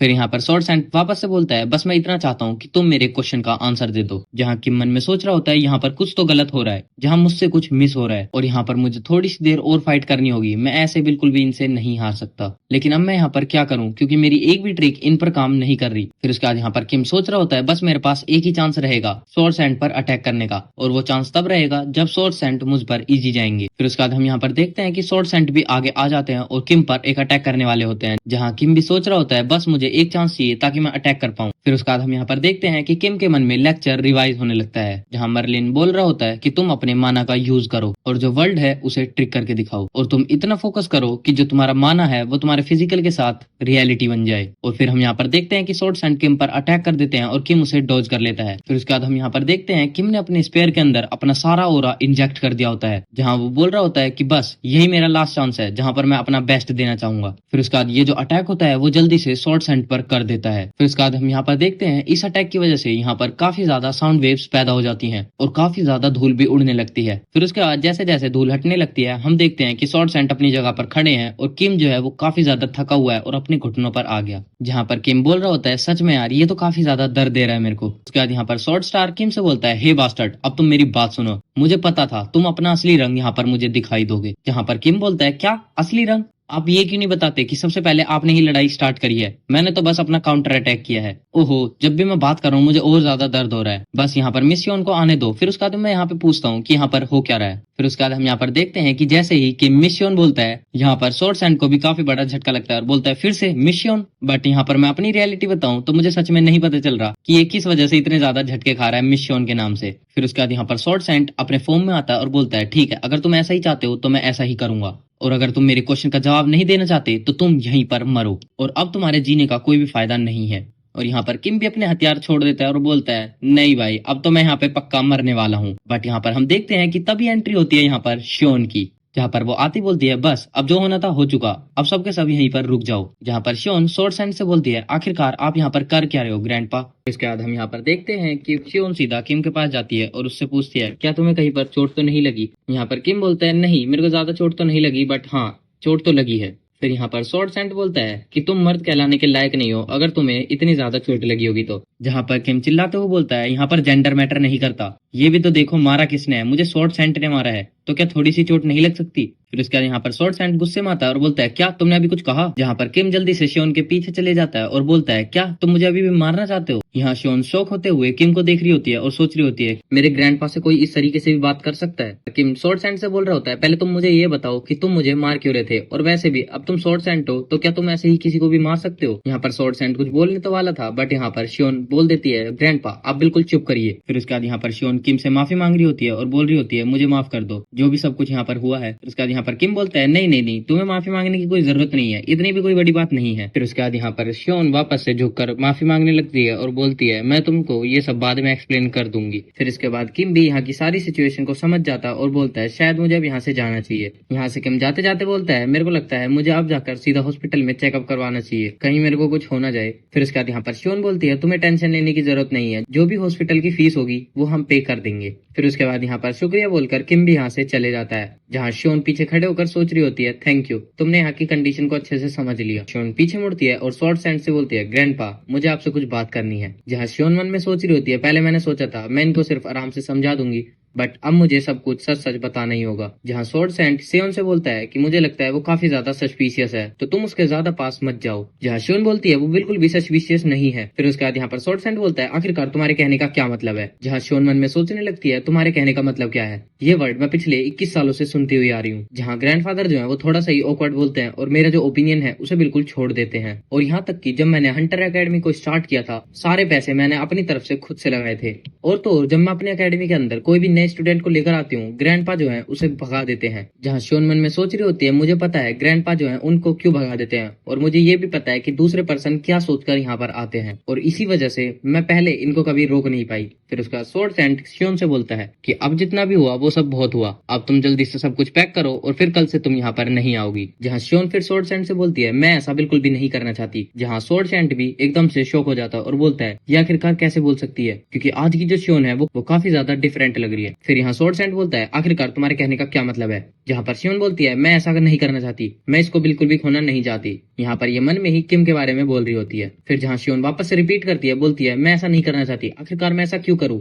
जो कि आप कह रहे हो, और यहाँ पर सिर्फ मेरे को कुछ ही महीने हुए हैं, ये अकेडमी मेरी है ना कि आपकी। जहाँ पर शियोन फिर अपने मन में ही सोचने लगती है यहाँ पर मैंने कोई भी अभी तक अपनी मेमोरीज नहीं बनाई और ना ही मेरे को कोई फीलिंग्स है, पर फिर भी पता नहीं मुझे क्यों जब मैं उसके पास जाती हूँ तो मुझे एक अजीब सी फीलिंग आती है और मैं चाहती हूँ कि मेरे पास ऐसी फीलिंग हमेशा रहे। फिर उसके बाद यहाँ पर स्वॉर्ड सेंट बोलता है वो बंदा काफी ज्यादा सस्पिशियस है, तो तुम ऐसा करो उसे अकेडमी से निकाल दो। फिर यहाँ शियोन भी बोलती है मैं ऐसा बिल्कुल भी नहीं करूंगी, पता नहीं मेरे मन में ऐसी फीलिंग्स बार बार क्यों आती है। और वो ग्रैंडफादर से बोलती है मैं ऐसा कभी भी नहीं करूंगी और मैं अकेडमी को कभी बंद नहीं करूंगी और मैं आपकी शेडो के अंदर भी नहीं रहना चाहती। अब मेरे को लगता है आप यहाँ पर समझ चुके हैं। फिर उसके बाद हम यहाँ पर देखते हैं कि स्वॉर्ड सेंट जो है वो काफी ज्यादा शियोन के करीब आ जाता है। जहाँ फिर शियोन अपने ग्रैंडपा से माफी मांगती है और बोलती है मुझे माफ कर देना अगर मैंने थोड़ी ऊंची आवाज की हो आपके सामने, लेकिन मैं आपको ये बात क्लियर कर दूं मैं ऐसा बिल्कुल भी नहीं करने वाली जैसा आप कह रहे हो। फिर उसके बाद यहाँ पर हमें ग्रैंडफादर दिखाया जाता है जो कि बस शियोन के बारे में ही सोच रहे होते हैं और वो सोचते हैं कि आज से पहले इसने अपने ओपिनियन के लिए इतना ज्यादा स्ट्रांगली बिहेव किया है। फिर उसके बाद हमें यहाँ पर थोड़े साल पहले का सीन दिखाया जाता है जहाँ पर एक पर्सन ग्रैंडफादर के पास आता है और वो बोलता है हेडमास्टर यहाँ पर कुछ ज्यादा ही खराब इंसिडेंट हो गया है, जो आपका बेटा है वो अब नहीं रहा। और इतना सुन के स्वॉर्ड सेंट जो है वो काफी ज्यादा हैरान हो चुका होता है। फिर उसके बाद यहाँ पर स्वॉर्ड सेंट अपनी बेटी से मिलने आता है जो कि उस टाइम पे बहुत ज्यादा छोटी होती है और ये शियोनी है जो कि काफी ज्यादा क्यूट भी लग रही है। जहाँ पर स्वॉर्ड सेंट सोच रहा होता है कि जब मेरा बेटा मुझे छोड़कर चला गया था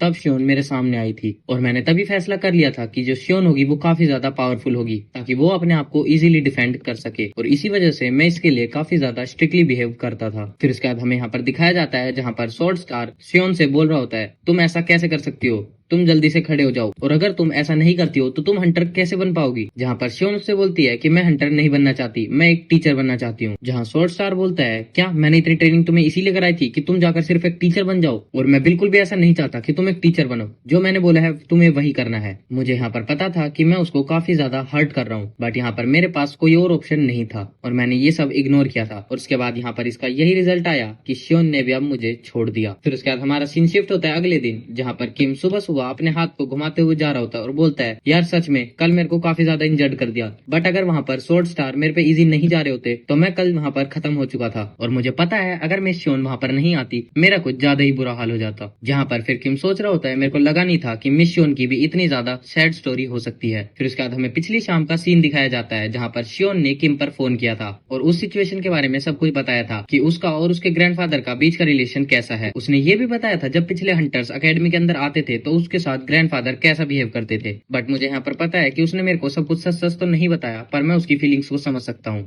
और ये बात सुनकर मुझे पता चल गया यार कि ग्रैंडफादर ने मेरे ऊपर इतना ज्यादा गुस्सा क्यों करा, बट सच में मेरे ऊपर इतना भी ज्यादा गुस्सा नहीं करना चाहिए था, और उन्होंने मुझे कितना ज्यादा मारा है ये तो सिर्फ मुझे ही पता है। फिर उसके बाद यहाँ पर किम बोल रहा होता है यार मुझे लगता है मुझे स्वॉर्ड सेंट से माफी मांग लेनी चाहिए ताकि कभी भी फ्यूचर में ऐसा कभी ना हो। और यहाँ पर सबसे खुशी की बात तो ये है कि मेरे जो स्टैट्स हैं वो भी थोड़े बहुत इंक्रीज हो चुके हैं, लेकिन मैं सच में अब ऐसा नहीं चाहता कि आगे से मेरा कोई भी ऐसा प्रोग्रेस हो। फिर उसके बाद हम यहाँ पर देखते हैं कि किम ने गेट खोला और वो अकेडमी के अंदर आने लगता है, जहाँ पर उसे अचानक से आवाज आती है अच्छा तो तुम अब आ चुके हो। फिर हम यहाँ पर देखते हैं कि ये कोई और नहीं स्वॉर्ड सेंट ही होता है, और वो किम से बोल रहा होता है तुम वहाँ पर क्यों खड़े हो, तुम यहाँ पर आकर क्यों नहीं बैठते। जहाँ पर हम देख पा रहे होते हैं कि जो स्वॉर्ड सेंट है वो बहुत पहले से यहाँ पर गेट के सामने बैठे हुए हैं, और देखने में तो ऐसा ही लग रहा है जैसे वो किम का ही वेट कर रहे थे। लेकिन हम यहाँ पर देखते हैं कि जो किम की हालत है वो बहुत ज्यादा ही खराब हो चुकी है, और वो यहाँ पर सोच रहा होता है क्या ये मेरे को वापस मारना चाहते हैं। फिर उसके बाद हम यहाँ पर देखते हैं जहाँ स्वॉर्ड सेंट बोल रहा होता है अच्छा तो अब मैं सब कुछ समझ गया, तुमने शियोन के साथ एक डील की हुई है। जहाँ स्वॉर्ड सेंट उसे शक की नजरों से देख रहे होते हैं और बोलते हैं क्या सच में ये सब कुछ सही है। जहाँ किम भी बोलता है हाँ ये सब कुछ सही है, वैसे मैं आपसे झूठ क्यों बोलूंगा। फिर जहाँ स्वॉर्ड सेंट भी सोच रहा होता है नहीं यार मेरे को भी नहीं लगता कि ये मेरे से झूठ बोल रहा है, बट मैं यहाँ पर इतना ज्यादा कंफ्यूज हूँ कि एक कंटेस्टेंट के पास इतना ज्यादा पावरफुल ऑरा, इतना ज्यादा स्टेमिना आखिरकार हो कैसे सकता है, क्योंकि एक कैंडिडेट के पास इतना पावर तो कभी होता ही नहीं है। और इसी वजह से मैं इस पे बिल्कुल शक करने लग गया था आते ही। लेकिन हम यहाँ पर देखते हैं कि किम स्वॉर्ड सैंड से बोलता है, अगर आपका हो गया हो तो क्या मैं यहाँ से जा सकता हूँ। फिर जहाँ स्वॉर्ड सैंड किम से बोलता है, आखिरकार तुम कहाँ जा रहे हो। जहाँ किम बताता है, मैं कहीं जा नहीं रहा, मैं यहाँ पर सिर्फ ट्रेनिंग करने के लिए जा रहा हूँ। जहाँ पर स्वॉर्ड सैंड भी खुश हो जाता और वो बोलने लगता है, अगर जब मैं इसे ट्रेनिंग करते हुए देख लूंगा तो मुझे यहाँ पर सब कुछ पता चल जाएगा कि इसके पास इतनी ज्यादा पावर कहाँ से आ रही है। फिर वो एकदम से किम से बोलते हैं, ठीक है तुम यहाँ से जा सकते हो और अपनी ट्रेनिंग कर सकते हो। फिर हमें थोड़ी देर बाद का सीन दिखाया जाता है जहाँ पर स्वॉर्ड सैंड ने बिल्कुल अजीब सही चेहरा बना रखा होता है और वो बोल रहा है, आखिरकार ये कर क्या रहा है, ये कितनी देर से अपनी काली स्क्रीन को ही घूरे जा रहा है, क्या इसका दिमाग बिल्कुल खराब हो चुका है। तब से ये सिर्फ एक काली स्क्रीन को ही लेकर बैठा हुआ है। फिर क्या जहाँ पर स्वॉर्ड सैंड किम से बोलते हैं, क्या तुम मेडिटेशन कर रहे हो। जहाँ किम बोलता है, क्या आपने अभी क्या कहा। जहाँ स्वॉर्ड सैंड रिपीट करते हैं, बोलते हैं, मैंने पूछा कि तुम मेडिटेट कर रहे हो। जहाँ किम बोलता है, हाँ हाँ आप कुछ ऐसा ही समझ सकते हो। फिर उसके बाद यहाँ पर स्वॉर्ड सैंड भी बताने लगते हैं कि जो मेडिटेशन है वो काफी ज्यादा पावरफुल होती है, इससे तुम अपने माइंड के ऊपर और अपने हार्ट के ऊपर काफी अच्छे से कंट्रोल करके रखते हो। फिर यहाँ पर स्वॉर्ड सैंड सोचने लगता है, आखिरकार इसके पास ऐसा है क्या जो ये मेरे से भी टीचिंग नहीं लेना चाहता। लेकिन नहीं, ऐसा कभी हो ही नहीं सकता। फिर उसके बाद स्वॉर्ड सैंड किम से बोलता है, तुम्हारे पास कुछ ऐसा है जो तुम मुझसे पूछना चाहते हो। फिर उसके बाद किम एकदम से शॉक होता है और बोलता है, क्या पर्सनल लेक्चर, वो भी स्वॉर्ड सैंड से। जहाँ पर स्वॉर्ड सैंड भी सोचने लगता है, मुझे पता ही था इसका कुछ ऐसा ही रिएक्शन होने वाला है। जहाँ पर स्वॉर्ड सैंड सोच रहा होता है, इसने मेरे प्राइड को तो काफी ज्यादा हर्ट किया, बट फिर भी मैं इसे लेक्चर दे सकता हूँ। और ये सोच रहा होता है, अगर इसने हाँ बोल दिया तो मैं इसे काफी अच्छा सिखा सकता हूँ। पर यहाँ पर हम देखते हैं कि किम एकदम इनडायरेक्टली मना कर देता है और बोलता है, नहीं मुझे आपसे सीखने की कोई जरूरत नहीं है। फिर उसके बाद हम यहाँ पर देखते हैं कि स्वॉर्ड सैंड को इस बात को सुन के काफी ज्यादा बड़ा धक्का लगता है। जहाँ पर फिर किम बोलता है कि अभी आपको जितना मेरे को डिस्टर्ब करना है आप प्लीज कर सकते हो, पर मुझे बाद में डिस्टर्ब मत करना। वहाँ पर इसी फनी सीन के साथ ये वाला एपिसोड खत्म होता है और उसका नेक्स्ट एपिसोड मैं कल अपलोड कर दूंगा। तब तक के लिए आप चैनल को सब्सक्राइब करके हमें सपोर्ट कर सकते हैं। And thank you so much for your lovely comments. So मिलते हैं अब कल इसी एनिमे के नेक्स्ट एपिसोड के साथ। तब तक के लिए टेक केयर, गुड बाय।